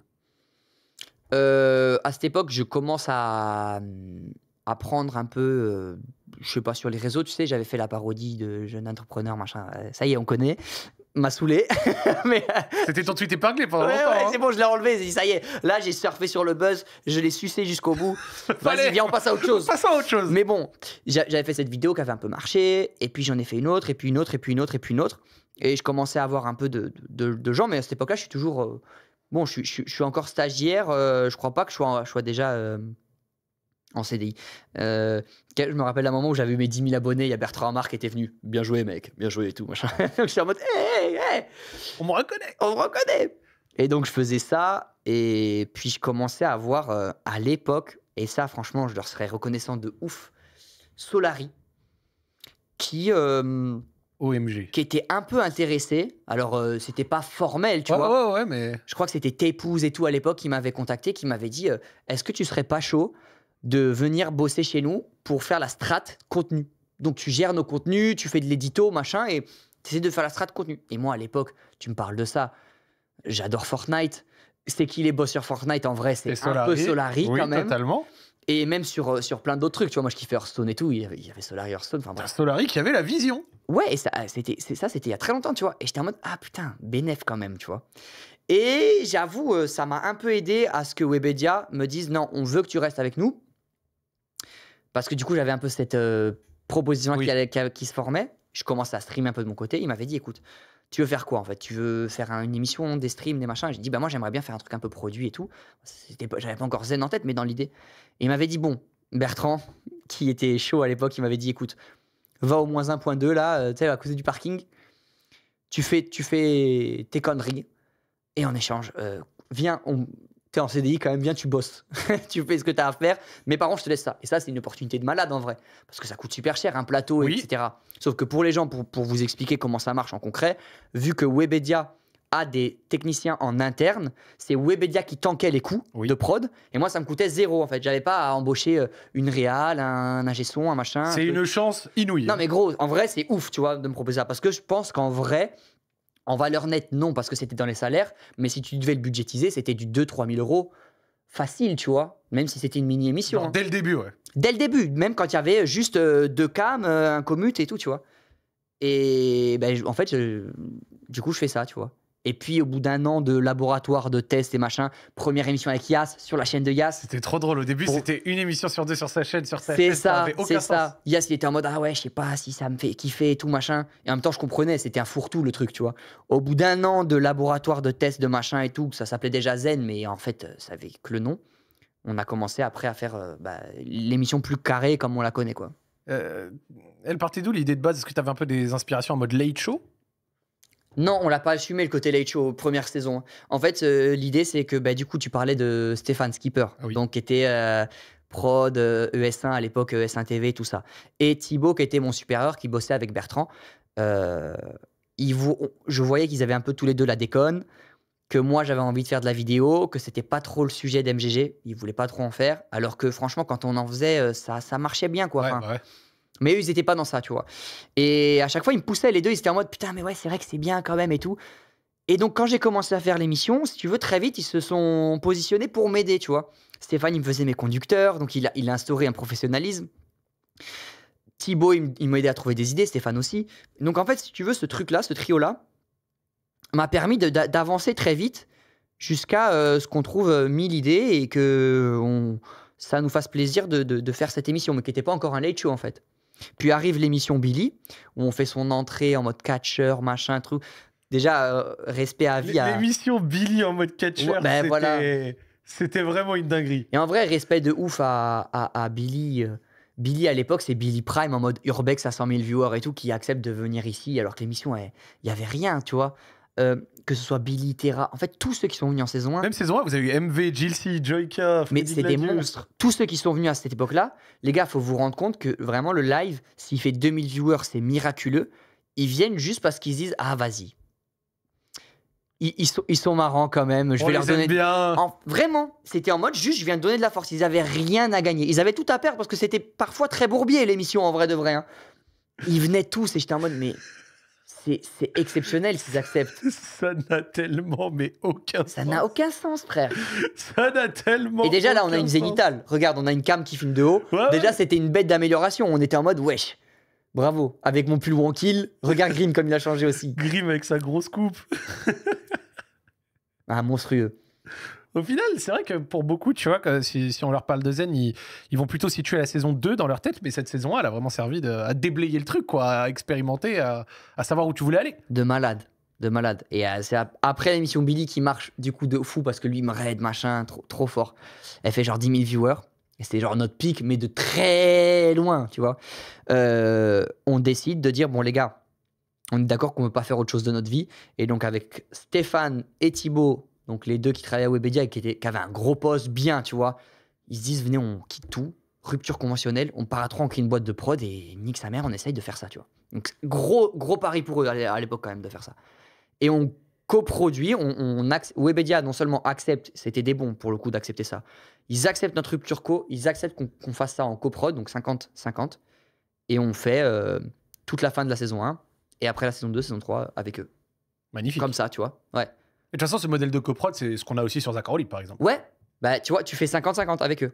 Bah, tu vois, c'est... Même Popcorn faisait ça, tu vois, je sais pas si c'est encore le cas, mais ouais, c'est un modèle en fait qui est cool, tu vois. Est-ce que le fait d'être parti et de se dédier à 100% à ça, c'est ce qui a fait que du coup, vous avez tout changé de la saison 1 à la saison 2, genre la DA, la trame, le décor, genre tout? Parce qu'au final, elle a pété les scores dès le début, celle-ci. Ouais, la première saison 2, elle fait 10 000 viewers, on était comme des ouf, tu vois. Parce que la seule fois qu'on a fait 10 000 viewers, c'était avec Billy un an avant. Hein. Et vous reprenez sur ça. Donc ça, c'était ouf. Mais en fait, ce qui s'est passé, c'est que c'est pas tant ça le déclencheur, parce que toute la saison 1, après, de genre quand ça a repris en février-mars jusqu'à début d'été, c'était un fourre-tout, mais on essayait quand même de faire de plus en plus d'happening, de machin, de jeux. À la base, c'est une tier list, un petit rappel de l'actu. Oh, machin a fait un album. Oh, il y a dans l'Indre-et-Loire, il y a un machin qui s'est fait charger par un sanglier. Et ensuite, ok, fin des news, on fait la tier list de l'eau plate. Ok, on fait une tier list de l'eau plate. Voilà. Ben, ça... Oh, le fourre-tout. Voilà. Ensuite, ben, c'est le ban mystère. Il y avait une bite floutée derrière moi. Et si on répondait mal, elle était défloutée, ma chaîne était ban. Fin d'émission. C'était ça, la Zen saison 1. En vrai. Et entre-temps, on faisait qui changera la couche la plus vite. Enfin, c'était vraiment ça, tu vois. Mais on se régalait, par contre. Mais ça fourre tout. Et, et fin de Le saison... truc de la bite floutée, faut... Il y a de la vision. Je suis désolé, mais ça reste encore à l'heure d'aujourd'hui une des meilleures idées qu'on ait eues. Hein. La bite floutée, parce que les gens ont toujours pensé que c'était fake. Il y avait vraiment, en régie, la bite défloutée. C'est Claire qui réalise ce soir. Ici, c'était Claire qui réalisait à l'époque Et Zen. elle peut confirmer. Elle peut confirmer. Il y avait la beuteux en 4K, prête à être défloutée. Et même, c'était un sujet parce qu'on avait peur que quelqu'un se foire et défloute la beuteux, tu vois. Mais c'était réel, vraiment, on n'a pas C'était fake. l'époque où Twitch, ils étaient sévères sur ça. Ils étaient très sévères sur ça. J'avais pris un ban à cause du cul des lions une fois, alors qu'on voyait juste l'arrêt. Franchement, ils étaient sévères sur ça. C'était sévère. Sévère. Je sais qu'il y avait des mecs qui réactaient à un reportage, s'il y avait un téton qui passait, une connerie. Même en dessin, en mode sur un musée, un sein, un truc, tu pouvais te faire ban. Donc ouais, sévère. Et puis en fait, à la fin de la saison 1, j'invite tout le monde encore, je leur dis les gars, faut qu'on trouve un squelette là. En vrai, c'est trop bien, Mais les émissions, ça fait ça, ça, ça, en fonction des idées qu'on a. Venez, on trouve un vrai squelette, on assume le côté late show. Et en fait, on avait tous les trois ces idées-là, on voulait faire ça, tu vois. Et c'est pour ça qu'en saison 2, on accepte ce côté-là. Et on fait full late show avec des vraies séquences. On accepte que ce soit une interview. Ouais. Vraiment, on l'assume, tu vois. Parce qu'on assumait tout à moitié un peu. Ouais, ouais. Et voilà, et après, c'était parti en. Et vous étiez revenu avec un truc putain de propre. Ouais, c'était beaucoup plus propre. Ouais. C'était beaucoup plus propre. Ça, c'était le début de saison 2. On n'assumait rien parce qu'on se disait, ah ouais, non, Archem et tout. On n'assumait pas le costard, par exemple. C'est Stéphane qui a forcé pour qu'on ait des costards. Et avec le recul, il a trop totalement bien. raison. Mais nous, on voulait pas. Donc, Grim, tu vois, il mettait un polo. Moi, je mettais un t-shirt avec une veste horrible. En dessous, on est en short. Parce on était en mode, mais on va pas mettre des costards, ça va être trop sérieux et tout. Même si on assumait le late show, on l'assumait pas totalement, tu vois. Et après, au fil de la saison. Après, ça se débride. Après, ça s'est débridé, on a assumé, on a dit, allez, vas-y, en vrai, c'est bien, on joue le jeu à fond, tu vois. On jouait des persos, en vrai, tu vois. Moi, je jouais le connard un peu raciste et tout. En fait, c'est pas un jeu, en fait. C'est juste moi. Et Grim, Corse, quoi. j'allais dire. Pardon, je rigole. Mais non, mais voilà, on jouait des persos un peu caricaturaux et tout. Donc, quand on a compris qu'on pouvait y aller à fond, après, on l'a fait, tu vois. Quelqu'un demande dans le chat pourquoi Grim. Pourquoi Grim ? Parce que à l'époque, Cacabox, donc avec Pota, Terra, enfin tous les gens de la Cacabox. Ça aussi, un sacré incubateur. Hein. Incubateur de fou, frère. Donc à cette époque-là, eux, ils me poussent à fond. Donc que ce soit sur les streams, sur les trucs et tout. Donc quand on stream ensemble, enfin tu vois, en vrai, c'est un coup de projecteur de malade, tu vois. C'est ce qui a permis aussi qu'on puisse faire zen, en vrai. Évidemment. Et quand Yas, il comprend que c'est pas trop son délire et tout machin, je me dis putain, ok, je vais le faire sur ma chaîne. Et je sais pas, j'avais un truc de avec Grim, ça peut être trop bien. Parce qu'il a ce côté imprévisible. Oui, c'est vrai.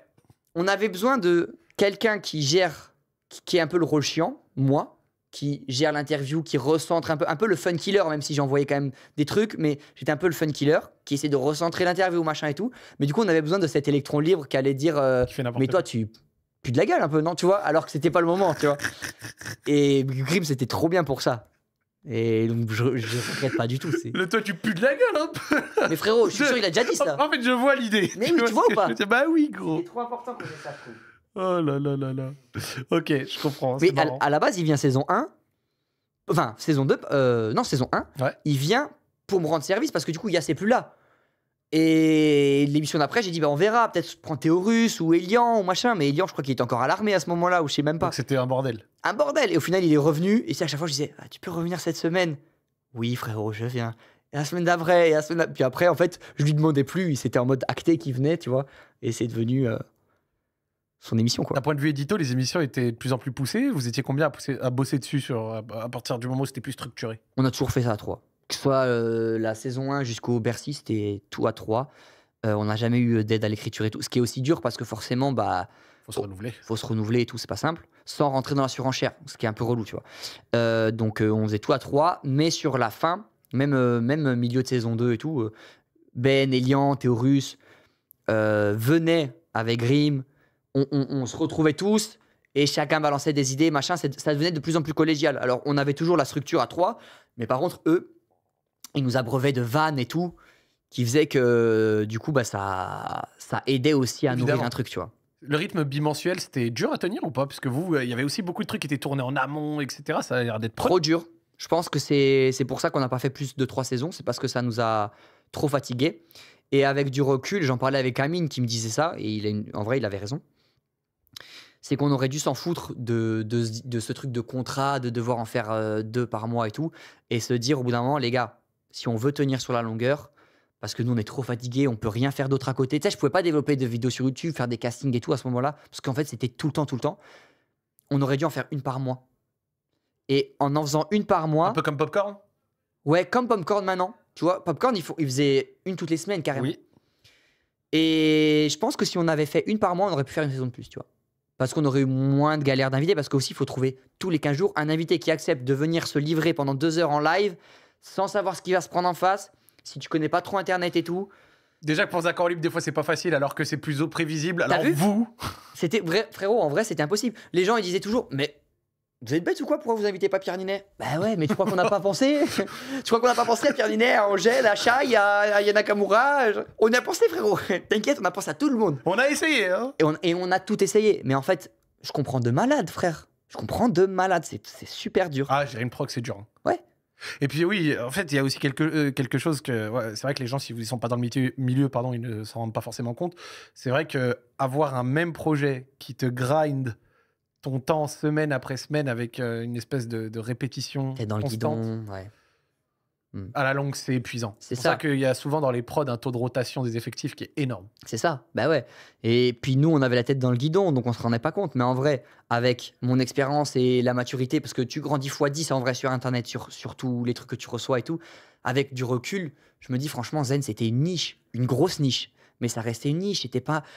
Il n'y avait pas un enjeu de malade. Fallait pas se mettre autant la pression Ouais. à pas dormir, à angoisser, alors que c'était vraiment un truc pour gaulerie, tu vois. Et je pense que si j'avais eu ce recul-là, j'aurais plus facilement dit nique sa mère, cette semaine, on n'a pas d'invité. Ben, on n'en fait pas. Ah ouais, mais contractuellement, ben, c'est pas grave, tranquille. Ils comprendront. Je suis sûr qu'ils auraient compris, Webedia, si on aurait dû en faire moins. Mais vous, avec la jeunesse, un peu peut-être le manque d'expérience. De ouf. La pression de malade, de vouloir faire et tout. Et puis, en fait, on commençait à avoir nos premiers haters, puisque quand tu marches pas, t'as pas d'haters. Donc, quand tu commences à marcher, forcément, t'as des... Et c'est normal, en vrai. Ça, j'ai l'impression que ça a eu un gros impact sur vous. Ouais, sur moi, Genre, de ouf. moi, je vais être honnête avec toi. Genre, sur la saison 2, j'ai totalement fait partie du train que c'était de la frappe. Je le disais Ouais. tout le temps. Je sais pas si tu te rappelles, par exemple, à l'époque, De ouf. dans un Ah bah, corps libre. je gros, l'avais t'étais mentionné venu à plusieurs fois. l'époque Moi- donner de la force. Moi, Zen, j'avais trop kiffé. Saison 3, j'avais un peu moins suivi. Mais par contre, j'avais vu un phénomène que j'avais pu vivre sur d'autres émissions par le passé. C'est quand c'est hype de dire que c'est trop bien, et puis quand c'est hype de dire que c'est devenu pété. Exactement. Ou alors que c'est hype de tailler le truc. Ouais, c'est de ouf. Et quand tu rentres dans la fenêtre où c'est hype de te défoncer, C'est ça. faut les reins solides. Et frérot, ça, moi, je l'ai pas. Pareil, encore une fois, avec du recul maintenant, c'est le schéma d'année en année. C'est tout le temps comme ça. L'émission de la saison 3, on avait fait des audiences, on fait 100 000 avec Sosomanes, frérot. On n'a jamais fait 100 000 à part au Zénith. Hein. C'était fou, tu vois. On marchait super bien. Sur YouTube, les VOD, elles marchaient super bien. Et pour le coup, là, j'ai assez de recul pour penser que c'est la saison qui va le mieux vieillir. Parce que la saison 2, c'était que des refs du moment. Le buzz de une semaine, là, qu'on se rappelle même plus, la Gadji, c'est un Paqueta. On faisait des blagues sur ça, tu vois. Et encore, je dis ça, on l'a fait en saison 3, mais t'as capté l'idée. Dans l'idée, je capte. C'est vraiment des... Les rêves du moment d'Internet, de Ah, machin. on la calait dans l'émission parce que ça nous faisait rire, tu vois. Saison 3, on a essayé d'être un peu plus large et tout, avoir des invités un peu plus larges. Quand on a invité Malik Bentala, Ahmed Silla, etc. et tout, les gens disaient « Oh, putain, on veut des gens d'Internet ». Et en vrai, ils étaient grave gaulerie. Et je suis sûr que les gens, si avec du recul, ils regardent les émissions, ils se disent « Mais attends, en vrai, c'était bien, tu vois ». Mais t'as ce phénomène-là. Et c'est très intéressant parce que si tu regardes chaque année, tu as une personne qui va suivre ce schéma. Tout le temps. À des échelles différentes parce qu'on n'a pas autant marché que d'autres, mais c'est vraiment le cas. Amine et Billy, boum, ça pète. Après, ils deviennent mainstream. Vas-y, eux. Ça saoule. Mais ils marchent. Un mini force, gna gna gna gna. Ils Et ont après, jamais- c'est devenu la mode Ouais, de l'œil. Amine, il a jamais autant marché, mais pourtant, vas-y, lui, tu vois. Et c'est tout le temps ça. Après, derrière, ça a été Grim et moi. Beaucoup moins. Attention, je me compare pas à Amine et Billy, mais dans le schéma, en tout cas, c'était la même chose. Puis l'année d'après, ça a été Baylan, Flamby, Nico. Récemment, Nîmes. Et maintenant, c'est Anime. Et l'année prochaine, ça va être You, tu vois. Oui. Ou un autre, mais Qui en est vrai. venu. Ouais. Voilà, qui va pop, et ça va être le même truc, tu vois. Ils vont se prendre la hype de tout le monde veut les pousser parce que c'est les challengers, et ensuite, ah, vas-y, t'es rincé. La contre-hype. Sauf que, Au final, il est pas si marrant que ça. Hein. à notre époque, qui est pas si lointaine, il y a 3 ans, ça durait 1 an de on te pousse, et après, t'es finito. Sauf que maintenant, c'est 2 mois, gros. C'est tellement vrai. 2 mois. C'est tellement vrai. Les gens se font essorer en quelques semaines. Ça passe Ouais. du coq à l'âne. De ouf. Alors que, en vrai, on n'a presque jamais autant marché, tous plus ou moins, tu vois, que ce soit sur YouTube ou ailleurs et tout. Mais si t'es trop mainstream, forcément, après, aussi, il y a un truc aussi, c'est que c'est beaucoup plus facile et cohérent de taper sur quelqu'un qui marche parce que tout le monde aura plus ou moins la ref et tout. Taper sur un streamer qui a 20 viewers parce que tu l'aimes pas, enfin, Oui. ils ça vont fait pas pitié. ils vont pas prendre la peine de le faire, tu vois. Donc forcément ça va un peu avec, c'est dommage mais c'est comme ça. Mais le schéma là, il est waouh parce Ouais, que il est c'est wow. je pense que c'est avec TikTok et tout va tellement plus vite que même dans nos schémas de hate, love, machin, c'est x10. Mais je peux te le dire parce que Anime, je l'ai reçu assez vite. Moi, je l'ai eu la saison dernière, tu vois. On a fait une émission, elle s'est très bien passée d'ailleurs. Vraiment, l'émission avec Anime, genre, il a un bon discours alors que ça fait que quelques semaines que ça prend bien pour lui et tout. Et je me rappelle les commentaires, les extraits, et vous pouvez voir la VOD YouTube. Tu veux savoir la phrase qui revenait le plus ? On a fait percer la bonne personne. Eh oui. Et oui, On a fait percer la bonne ça personne. c'est la fameuse phrase. La phrase, les gens, ils Et maintenant étaient- c'est alors on perce plus. Et c'est vrai qu'après, du coup, moi, en plus, le discours, c'est pas de dire qu'il n'y a pas de critiques qui peuvent pas s'entendre. Il y a des critiques. C'est des trop fois, important sur les critiques. En Une vrai. mentalité, sur des choses ou autres. Bon, aucun problème, hein, ça fait partie du truc. Mais il y a critique et il y a cet effet un peu contre-hype. Et je trouve qu'on sous-estime, comme tu le dis, cet effet contre-hype Contre hype. qui, en plus, maintenant, commence à essorer les gens à un niveau wow. Après t'as le truc aussi de comment dire, putain j'ai perdu le fil de ce que je voulais dire, pardon. Ça va me revenir. Vas-y, ça va me revenir, excuse-moi. On Mais il y parlait avait de la critique, on parlait de Amine avant, Anime. Oui, voilà, j'allais dire, c'est ça que je voulais dire. C'est que, tu vois, Anime, il n'a pas eu le temps de se former. C'est-à-dire que ça fait on-off. Alors, oui, il a streamé GTA, machin, un truc qu'on connaît, mais même quand il commence à percer, c'est aller très, très, très vite d'un coup on-off, tu vois. J'en parlais à Oli ce matin. Je lui disais, frérot, imagine, parce que oui, Anime, il a fait le sgeg sur plein de trucs. Il y a plein de trucs où, vas-y, il a abusé. Mais en même temps, imagine demain, t'es. Je disais à Oli, je dis, imagine, t'as ta hype de maintenant, t'as la portée que t'as maintenant, sauf que t'as un mois d'expérience. Tu vas faire des bêtises, parce que t'as pas le temps d'apprendre, en fait. Et c'est normal de fou. Et ça, les gens, ils sont tolérance zéro. Ils veulent pas laisser le temps aux gens d'apprendre et tout. Parce qu'Anime, je pense que c'est vraiment un bon gars qui demande qu'à apprendre et à truquer. Mais les gars, ça fait même pas un an qu'il a commencé à être big, à percer de fou. Et les gens sont vraiment en mode intolérant de fou, tu vois. Ça, je trouve ça trop dur. Je trouve ça vraiment chaud. Je suis d'accord. Ah, c'est chaud. C'est chaud. Et moi, je pense pas que l'évolution va aller en s'améliorant. Ah, mais jamais de la vie. Mais ça va être de pire en pire. Jusqu'à un point de non-retour. Au bout d'un moment, les gens vont dire, allez. Et peut-être que ça va avoir un retour à la normale. Mais ça va pas aller en s'améliorant. De fou. En plus, vous avez vécu au final un peu cet effet machine à laver où dès que vous annonciez quoi que ce soit, vous vous faisiez allumer. Tout le temps. Vraiment. Mais Genre, en plus- je m'en rappelle. Hein. Et en La plus, saison de trop, ouais, t'es l'invité pas content. Finalement, vous remettez un mec d'internet. Ah non, finalement, c'est nul. Et Kershak, et truc, et bidule. tac, tac. Et tout le temps, en plus, c'était pas toujours les mêmes critiques, mais c'était ouais, ah, c'est un gars d'internet, mais vous avez dit que vous vouliez des gens de pas internet. Et quand c'était le cas, ah putain, mais t'es un gars d'internet. Donc trop dur. Et les gens ont dit la saison trop, alors que dans leur tête, il y a que 2 saisons de Zen. Hein. La première, ils l'ont pas vue. Il y a eu saison 2, saison 3. Les gens, en vrai, en ont suivi plus ou moins que 2. Au bout de la deuxième, donc 2 ans, c'est pas long. Hein. Ils disaient déjà saison trop, t'imagines? Et je pense que s'il y a ce phénomène-là avec Zen maintenant, dès la saison 2, tout début de saison 2, ah ça y est, eux. Ça y est. Je te jure, hein, c'est pas pour faire le... Mais vraiment, on a eu de la chance. Vraiment. Je pense que quelques années plus tard, Zen, c'était waouh. C'était compliqué. Je suis d'accord. Bah ouais, C'est frère. là où je me rends compte que j'ai de la chance avec Zach Enrouib de pas être dans ces niveaux de hype et de fame et que ce soit un podcast plus posé et tout. Oh. Je suis là, je peux faire ma 9e saison. J'ai pas eu trop de gens qui me disent que ça leur casse les couilles. C'est vrai que quand tu montes tellement haut, après derrière, wow. Ouais, c'est ça. Mais vous avez aussi pas eu, quelqu'un le mentionne dans le chat aussi, un effet à la longue de surenchère. Tu sais, dans l'happening, dans la vanne, dans l'invité. On a essayé de l'éviter. Tu sais, sans s'en rendre compte, tu vois. On a essayé de l'éviter, mais forcément, sans s'en rendre compte, tu vas toujours vouloir faire la blague de plus, etc. et tout. Et on voulait toujours plus, toujours plus, toujours plus. Mais en réalité, même si on l'a fait, parce que c'est obligé que, je pense que tu peux pas vraiment lever ski, ça, on a quand même eu conscience qu'on voulait pas faire ça. C'est-à-dire qu'on se disait, bon là, dans l'émission, il y a 12 happenings, au bout d'un moment, c'est peut-être too much, tu vois. On va en enlever un peu et tout. On avait quand même ce truc-là, et on voulait pas faire toujours des trucs plus chers, plus chers, plus chers, plus chers, tu vois. On a essayé d'éviter ça. Mais on l'a eu un moment avec, quand on reçoit en saison 1, je crois, Mehdi Maizi, on avait loué une limousine, machin et tout. Et on se disait, mais putain, mais qu'est-ce qu'on va faire après? Parce que c'était déjà ouf pour le coup, avec les viewers qu'on faisait, c'était pas normal de faire déjà tout ça, tu vois. Et après, on s'est dit, bah, c'est pas grave, faut pas qu'on fasse Ouais. toujours un cran de plus. On avait peur que les gens se disent, ah mais attends, il faut faire plus. Mais les gens, ils veulent pas spécialement de surenchère, au contraire. Je l'ai compris qu'avec trop de retard, mais ce qui fait le plus les gens au final, c'est l'interview, tu vois. L'interview avec les gens, avec les blagues de Ben et Lian qui arrivent en slip derrière et tout. Mais c'était pas tant le sketch de fin, le truc.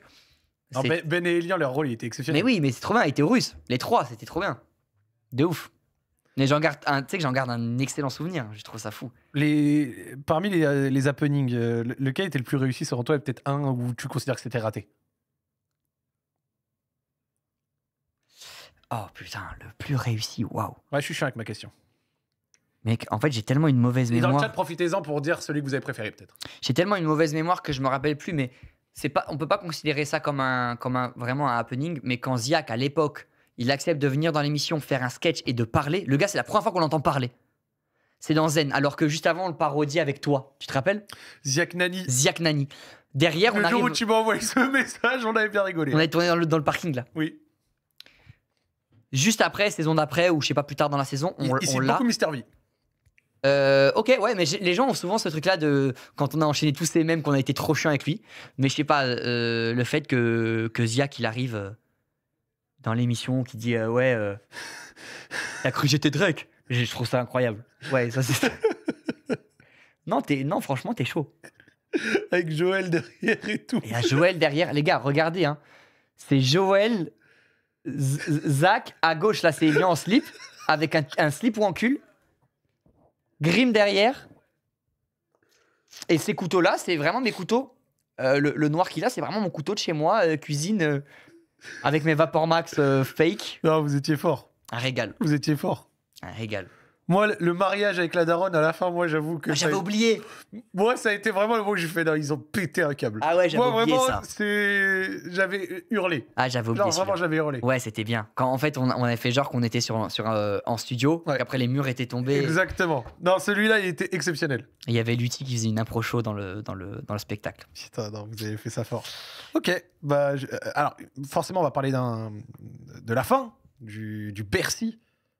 Ah, et pardon, t'avais aussi dit ceux qui avaient le moins marché. Ouais, Là, pour le coup, il y en a tellement qui n'ont pas marché. Mais en fait, dans le lot, c'était sûr. Il y en avait plein qui n'ont pas marché. Et notamment à Bercy, on a eu beaucoup de soucis techniques. Genre le moustique de Théo Russe, il n'y avait pas de son, le pauvre. Je suis dégoûté parce qu'il faisait le moustique comme un con, il n'y avait pas de son. Avec du recul, c'est trop drôle. Il le disait dans le chat, ils l'ont cité le moustique. Mais ouais, le pauvre. Parce que le moustique en plateau, un classique, on avait trop rigolé. Le moustique à Bercy, Et le moustique à Bercy, pas de son. Ah, le pauvre. Trop chiant. ça arrive. Ça arrive Bercy, vous l'avez rempli en combien de temps? en, je crois, 10 minutes. Est-ce que Comme c'était ça. important pour vous de faire une fin un peu digne de ce nom? Oui, alors on n'avait pas d'enjeu de le remplir vite. Et très honnêtement, c'est pas pour faire le gars. Je pensais pas remplir, tu vois. Bercy en 10 minutes, c'est une dinguerie. Hein. Ouais, et je dis 10 minutes, mais parce qu'en fait, là je vais faire le mec, mais tu sais, en fait, sur, je sais plus c'était quoi la plateforme, t'avais déjà X personnes dans la file d'attente. En vrai, dès le début, ça allait être rempli. C'est juste que le temps que les paniers se valident, etc., ça a mis genre 10 minutes, tu vois. Ok. Mais très honnêtement, je m'attendais pas à ça. Je m'attendais même carrément à ce que ce soit compliqué. Et on avait prévu toute une campagne de com tout le mois pour finir à le remplir. Parce qu'encore une fois, même si les gens voient Zen en mode un peu grand, en vrai, c'est une niche, tu vois. On faisait 50 000 viewers, Ce qui est énorme. ce qui est top, hein. Mais des fois, on faisait 30, 40, c'est trop bien. Mais quand tu mets en relation maintenant avec les scores d'aujourd'hui, Anime en Just Chatting, il fait plus, tu vois. Donc c'était quand même une niche. Donc faire Bercy, waouh, on avait un peu peur de ce truc-là, tu vois. Et au final, ben ouais, on avait à cœur de finir ça avec les gens parce que quand on l'avait fait au Zénith, on avait trop kiffé et on voulait faire la même, puis l'occasion de faire une dernière grande fête tous ensemble, tu vois. Et donc on voulait faire ça. Donc ouais, mais c'était fou. En vrai, on a trop kiffé. Émouvante la fin? Émouvante et à part en vrai les soucis techniques parce que ça arrive. Au début, j'avais le seum parce que trop de soucis techniques et encore, j'ai pas tout raconté, mais il y avait vraiment des dingueries. Mais à part ça, en vrai, quand tu prends un peu de recul, tu dis j'avais Eric et Ramsey avec moi, mes idoles d'enfance, tu vois, j'adore. On a fait ça. Ensuite, derrière, on a fait une comédie musicale. On a fait des sketchs en plateau en mode American Gangster, machin. À la fin, séquence un peu émotion avec mes frérots, on se tient la main, il y a toute ma famille. Ouais, Graham, il en parlait, c'était émouvant. Mais mec, en vrai de vrai, c'est génial. C'est la tu plus vois. belle fin que vous puissiez avoir. C'est la plus belle fin qu'on pouvait faire, tu vois. On s'est régalé. Mais vraiment, c'était trop bien. On était en deuxième partie de soirée sur France 2. Le live, maintenant, c'est pas très impressionnant, mais pour moi, c'était trop bien. On a fait 75 000 viewers, tu vois, alors qu'il y en avait déjà 12 000 dans la salle. Donc je me suis dit, waouh, quand même, Mais quand même, tu vois, j'étais en mode, attends, c'est bien. Genre, j'étais content. Mais vu qu'il y avait beaucoup de soucis Ce techniques. plan-là, il avait trop de flow. Ouais, il était bien. Et vu qu'il y avait beaucoup de soucis techniques, j'ai pas réussi au début à apprécier. Ouais. Et mais maintenant, avec du recul, j'ai trop de tendresse pour ces moments-là et je me dis, en vrai, c'est des souvenirs pour la vie, tu vois. Bah oui. C'est incroyable. Bah oui. Donc, ouais, ouais, ça, c'est incroyable. C'était quoi le souci technique où t'as dit c'était une dinguerie? Il y avait beaucoup de soucis son. saucisson. Il y avait beaucoup de saucissons. Il y avait donc notamment ça. Il y avait l'happening de un moment et on devait jeter une grand-mère et qu'elle se splatche par terre. Ça n'a pas pu être fait, mais on l'a su le jour J. Donc ils ont dû trouver une solution B que je voulais pas, mais qu'ils ont fait quand même et qui était horrible.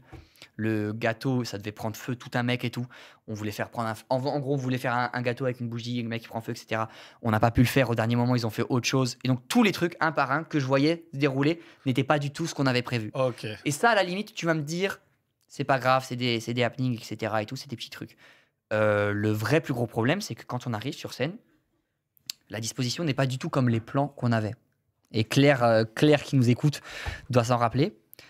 La moitié de la salle ne voyait rien. C'était soit tu étais au milieu et tu voyais, soit tu étais sur les côtés. Et je parle même pas de visibilité réduite, je parle de ceux sur le côté. Ne voyaient absolument pas le bureau en entier. Ils voyaient juste un bout. Et on arrive le jour J et on voit rien, en fait.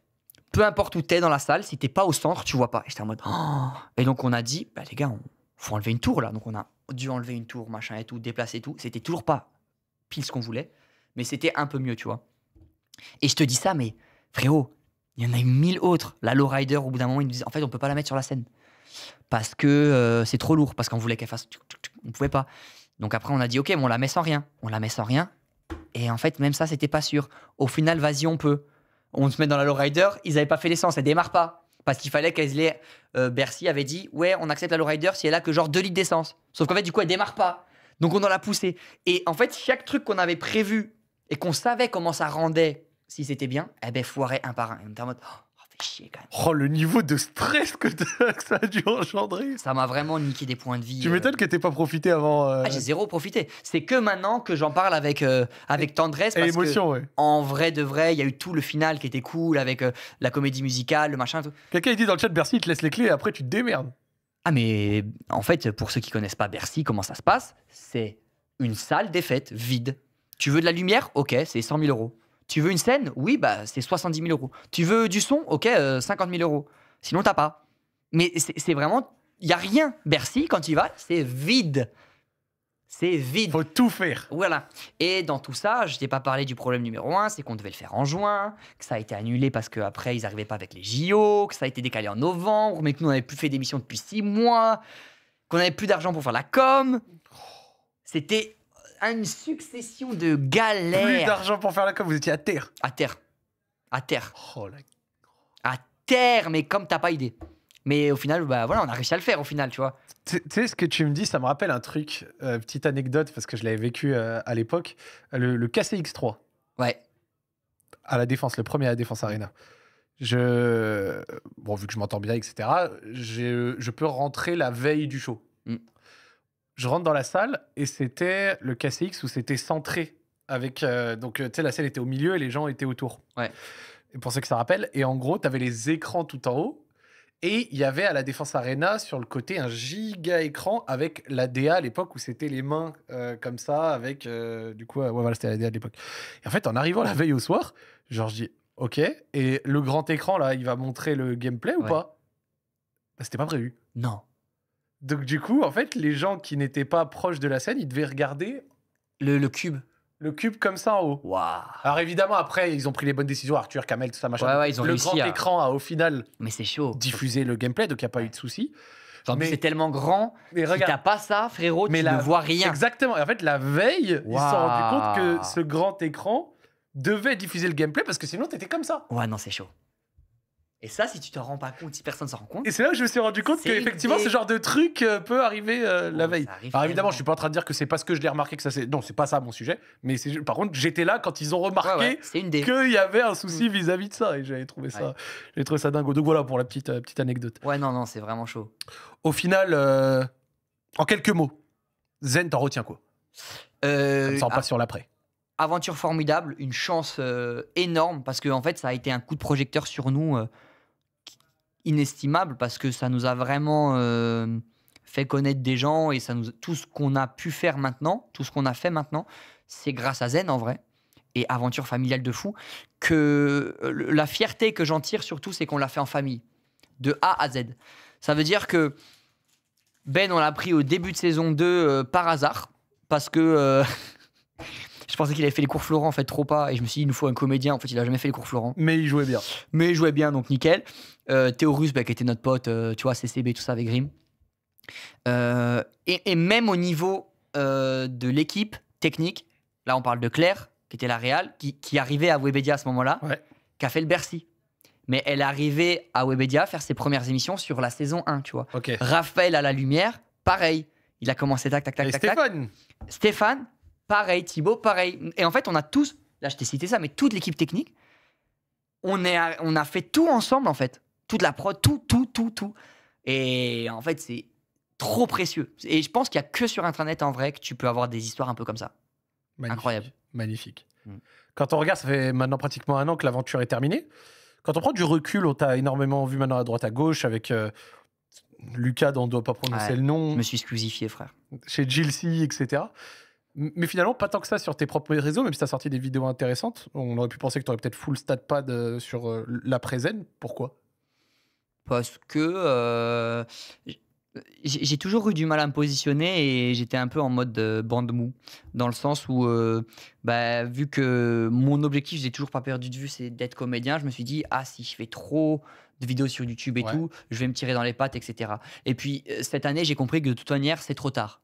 Je suis étiqueté youtubeur, je suis étiqueté gars d'internet. Donc soit j'y arrive à force de travail et j'arriverai à être comédien, soit j'y arriverai pas. Mais dans tous les cas, c'est pas en faisant une vidéo tous les 6 mois que ça va changer quelque chose. J'ai déjà l'étiquette, elle y est. Donc cette année, je me suis dit, allez, tant pis, une vidéo toutes les 3 semaines, je m'amuse, j'envoie. Là récemment, j'ai fait un concept de jeu, pur divertissement jeu, en mode Lucas Auchard, où je prends des potes et je fais un jeu. Parce que je me suis dit, en fait, ça me fait kiffer de faire ça. C'est cool de pouvoir le faire. Donc je vais pas m'empêcher de le faire parce que les raisons pour lesquelles je m'empêche de le faire, elles sont pas bonnes. Donc j'ai dit, allez, ça y est, j'envoie. J'aime bien les gens qui réussissent à switch de mental. J'ai switch. J'aime bien parce que tu sais, ils sont arrêtés sur une idée, mais après, en réfléchissant un peu, ils se rendent compte que non. Et j'ai accepté de m'être gouré sur ça. De toute façon, j'ai niqué le truc. J'ai déjà l'étiquette influenceur. Je l'aurai quoi qu'il arrive. Donc autant en tirer profit, m'amuser. Toutes les 3 semaines, je fais ma petite vidéo avec mes potes, machin. Je fais mon live toutes les semaines. Et qui vivra verra, on verra, tu vois. Cela dit, depuis quelques mois, tu es quand même, comme tu l'as dit, assez régulier sur YouTube. Tu as eu un petit arc autour du Festival de Cannes. Il y a eu la vidéo qui fera le meilleur film en 1 heure, celle dont je te parlais avant le live, que j'ai trouvé absolument excellente. Merci, frérot. Là, tu as eu ta vidéo du GP qui vient de sortir et tout. Il y a du bon boulot quand même. Ouais, ça y est, j'essaye. En fait, j'essaye autant que faire se peut de faire des trucs autour du cinéma. Tu vois, le Festival de Cannes, en début d'année, l'Alpe d'Huez. Là, les films en 1 heure, j'ai fait 2 épisodes. Après, le truc, c'est que c'est pas un sujet que tu peux tordre 1000 ans. Au bout d'un moment, j'ai plus trop d'idées, tu vois. Donc, j'ai accepté après de faire autre chose. Mais en vrai, j'essaie de garder ce truc-là. Et oui, effectivement, j'ai trop kiffé, tu vois.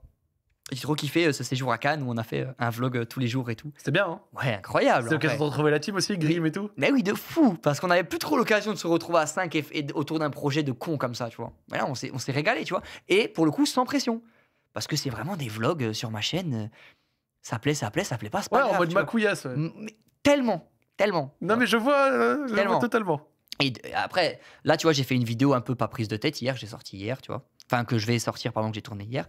Où c'est juste un jeu avec des potes, etc. Puis après, j'essaie de faire des trucs en plateau un peu plus préparés.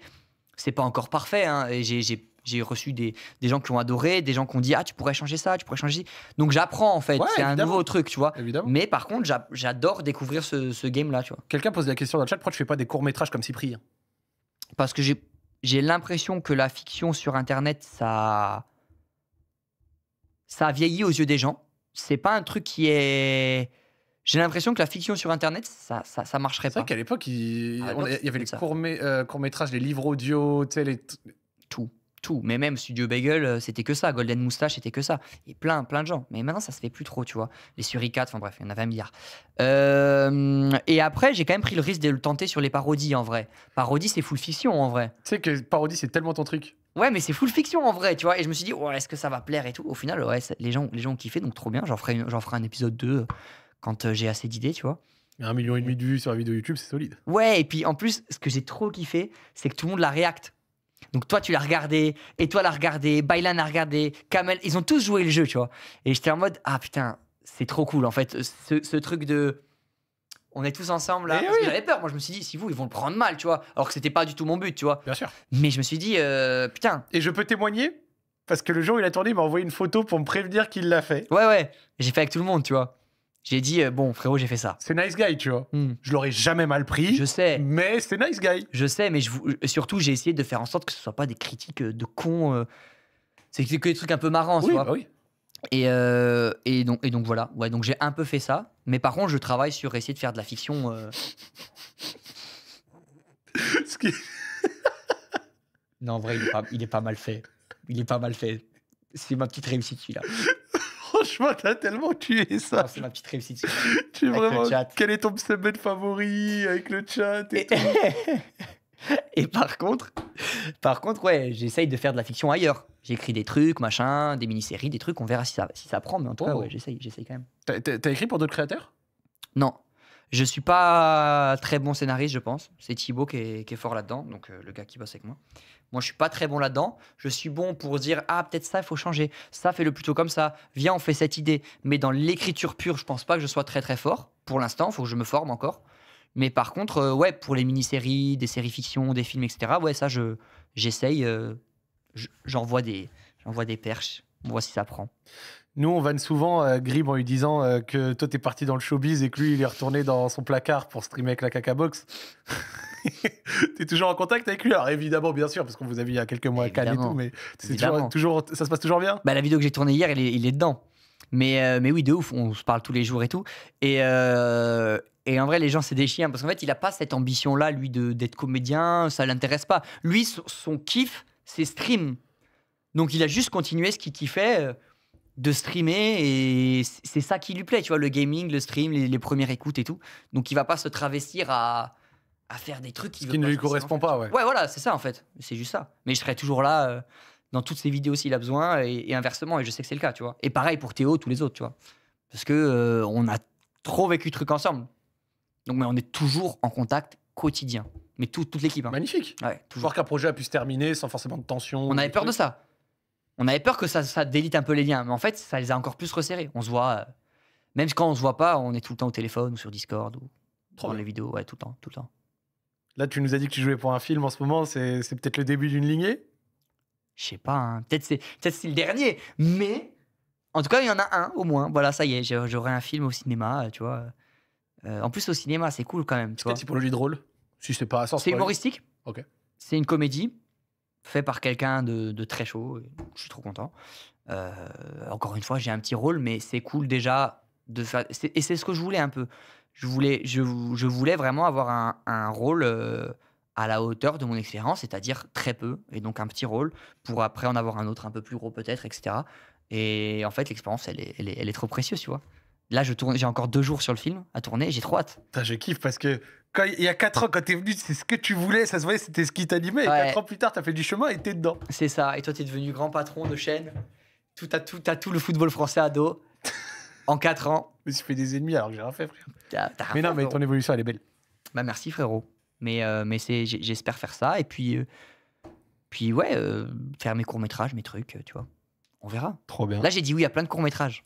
Oh. Des trucs où c'est pas payé, c'est machin, c'est trucs même étudiants et tout, Ouais. tu vois. Mais Mais parce histoire que de te forger. c'est ça, parce que je crois au projet et parce que je suis persuadé que ça va me donner grave de l'XP. Si le scénario, je le vois, il est bien. C'est pas parce que c'est étudiant ou quoi que ça va changer quelque chose. En vrai, si c'est bien, tu vois. Donc là, j'ai 2 courts-métrages que je vais faire et tout. Mais je suis trop content. Ça te fait kiffer, ça se voit rien que comment t'en parles. Ouais, il, y ça me a, fait trop kiffer. il y a de l'animation dedans. Tiens, en parlant d'animation, on t'a vu participer au GP pour la seconde fois cette année. Avant de parler de cette édition, on va évidemment parler du début, de la première participation, et puis globalement même du GP dans son ensemble. Ouais. Eh ben, C'était comment? Bah, incroyable. GP2, je découvre l'univers de la Formule 4. Moi, issu d'une famille de rallye. Mon tonton, mon papa, ils font du rallye, tu vois. Ah, Donc j'ai toujours kiffé un peu le sport auto. J'adore la Formule 1, tu vois. Je le dis pas sur les réseaux parce que les fans de Formule 1, comme les fans de tous les sports un peu niches, ils vont te dire « Ah, vas-y toi, arrête d'en parler. c'est des gatekeepers. T'es des gatekeepers de ouf, je respecte, mais vraiment, ça fait peut-être 7-8 ans où j'ai rarement raté un Grand Prix, tu vois. Je regarde quasiment tout. Peut-être 7-8 ans, j'abuse. 5 ans. Mais par contre, je kiffe de mort, tu vois. Et donc, conduire une F4, déjà, dinguerie. J'ai trop kiffé. Et bon, après, la course, évidemment, il s'est passé ce qui s'est passé. Accident, tout ça, j'ai pas fini la course. Mais en fait, ça élude pas l'année que j'ai passé à me régaler la couille. C'était exceptionnel. Vraiment, c'était trop bien. Donc, quand j'ai su qu'il y avait le GP3 et que j'allais le faire, j'étais en mode, oh waouh, énorme. T'avais cette envie de pouvoir enfin montrer plus de choses.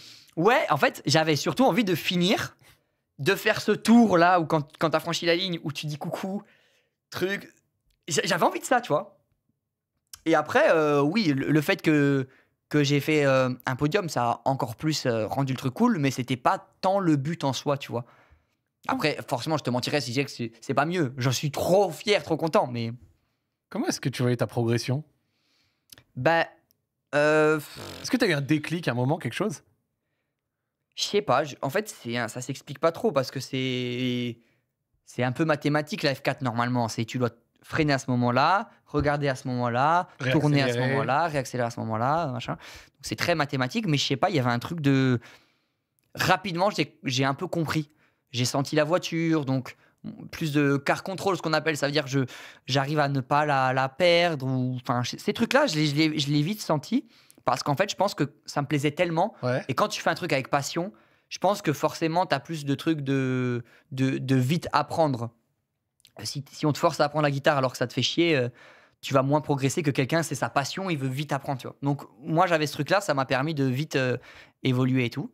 Donc, c'est trop bien qu'au GP3, j'ai pu rouler, quoi. J'ai regardé un peu les vidéos récap et pourtant, la dernière semaine avant la course là, de The Last Race, lors des dernières sessions, la confiance, elle était pas... Elle était pas... C'était pas... Elle était pas... Le mec, il a pas... Non, Non, la 2004. confiance, elle était pas... 2004-2014. 2014, trompé.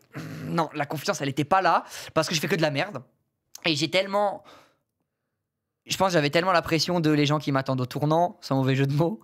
Et merde, j'aurais pas dû utiliser cette expression. J'avais tellement cette pression-là, et aussi de vouloir finir et bien faire, parce qu'il y a toute ma famille qui est là encore, ils viennent de Corse, machin, ça coûte des sous. J'avais envie de bien faire, que quand tu veux trop bien faire, excès de pas confiance. Ouais. Que de la merde, que de la merde, que de la merde. Et après, les jours J, j'ai débranché le cerveau. J'étais en mode, allez, vas-y, c'est bon, frère. T'es dans une putain d'F4, t'as un privilège de malade. Commence pas à faire ton sgeg, là.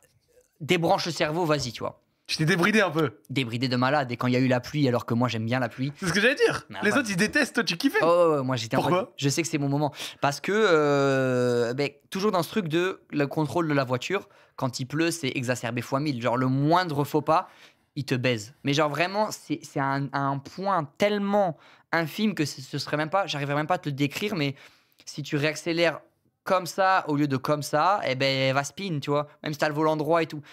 Et donc, je sais pas, j'avais ce truc de, allez, nique sa mère. J'y vais, moi, j'aime trop. Et là, je me suis dit, comme j'avais foiré, les 2 fois, j'ai foiré mes qualifs, tu vois. La Q3, j'ai foiré. Le samedi, je finis 5e parce que j'arrive pas à valider un temps. Le dimanche, je finis 10e parce que, pareil, là, j'ai carrément aucun temps validé. C'est-à-dire que je finis ma qualification. Aucun temps. 0 temps. Donc, je pars dernier de la Q3, 10e. Donc, je savais qu'il fallait que je remonte tout. Et sur la pluie, pareil. Sauf que sous la pluie, je savais que j'allais vraiment réussir à remonter plus facilement que si c'était sur le sec où les autres, ils roulent devant. Tu vois, c'est pas des peintres aussi, tu vois. Donc, c'est compliqué. Et je me suis dit, peut-être que là, je peux avoir cet enculé d'espagnol. Sévère. Très, très sévère. Ouais, et j'ai pas réussi. Mais c'est un bon. Franchement, je dis ça pour rigoler, parce que c'est la blague, mais il est énorme. Mais le train avec toi, Gotha, Squeezie, là, se tirer la bourre autour du podium, c'était franchement impressionnant à voir. C'est cool, hein? Ouais. Ouais, c'est cool. Ouais, j'ai trop kiffé. C'était quoi l'histoire de ta course qui t'a fait arriver 3e? En fait, du coup, je pars 10e. Moi, évidemment, je dis à tout le monde, je dis, regardez les gars, vous inquiétez pas, je vais finir 3e. Ou dans le bac. C'était l'un ou l'autre. Mais j'étais à peu près serein sur le fait que j'allais arriver 3e. Au moins. Plus, c'était compliqué parce que la course, elle est courte, en fait. Faut doubler beaucoup de monde. Et devant, encore une fois, c'est des gens qui roulent, tu vois, donc c'est pas simple. Mais, qu'est-ce qui se passe? Problème de moteur DCH. Alors là, on pourrait se dire, c'est quoi le rapport avec moi? Le rapport, c'est qu'au lieu de faire un départ lancé sur la ligne de départ, où du coup, je savais qu'à la réaccélération, j'allais en doubler 2-3, et donc après que j'allais avoir plus que quelques personnes à doubler, on redémarre sous safety car. Qu'est-ce que ça veut dire? Attention, on va rentrer dans la technique. Je vais vous foutre un tunnel de 1 minute. Accrochez-vous parce que ça peut intéresser certains. Tunnel d'1 minute, les gars, c'est parti. Le tunnel commence maintenant. Une fois que une relance sous safety car, comment ça se passe? Tu fais un tour avec la safety car. Tu fais un deuxième tour, c'est le tour de redépart, de relance. On arrive à la fin du dernier secteur, à peu près, là où il y a cette espèce de petite passerelle, au chemin au bœuf, ça s'appelle. La safety car s'en va. Et c'est à ce moment-là que le leader de la course décide quand est-ce que la course reprend. Donc c'est Carchez qui va se mettre à 50 km/h et qui va attendre que lui, il ait les roues droites, qu'il soit bien droit et que nous, on soit tous comme ça dans le virage pour accélérer quand nous, on peut pas. Et redémarrer. Sauf que, c'est là que ça me baise, une relance sous safety car, tu n'as pas le droit de doubler avant la ligne de départ sur la ligne droite. Donc, je me rappelle qu'à ce moment-là, je suis 10e. Si le mec devant moi, il roule à 10 à l'heure, je roule à 10 à l'heure. Jusqu'à la ligne de départ. Et devant, ils s'envolent. Et devant, ils sont à l'autre bout du monde.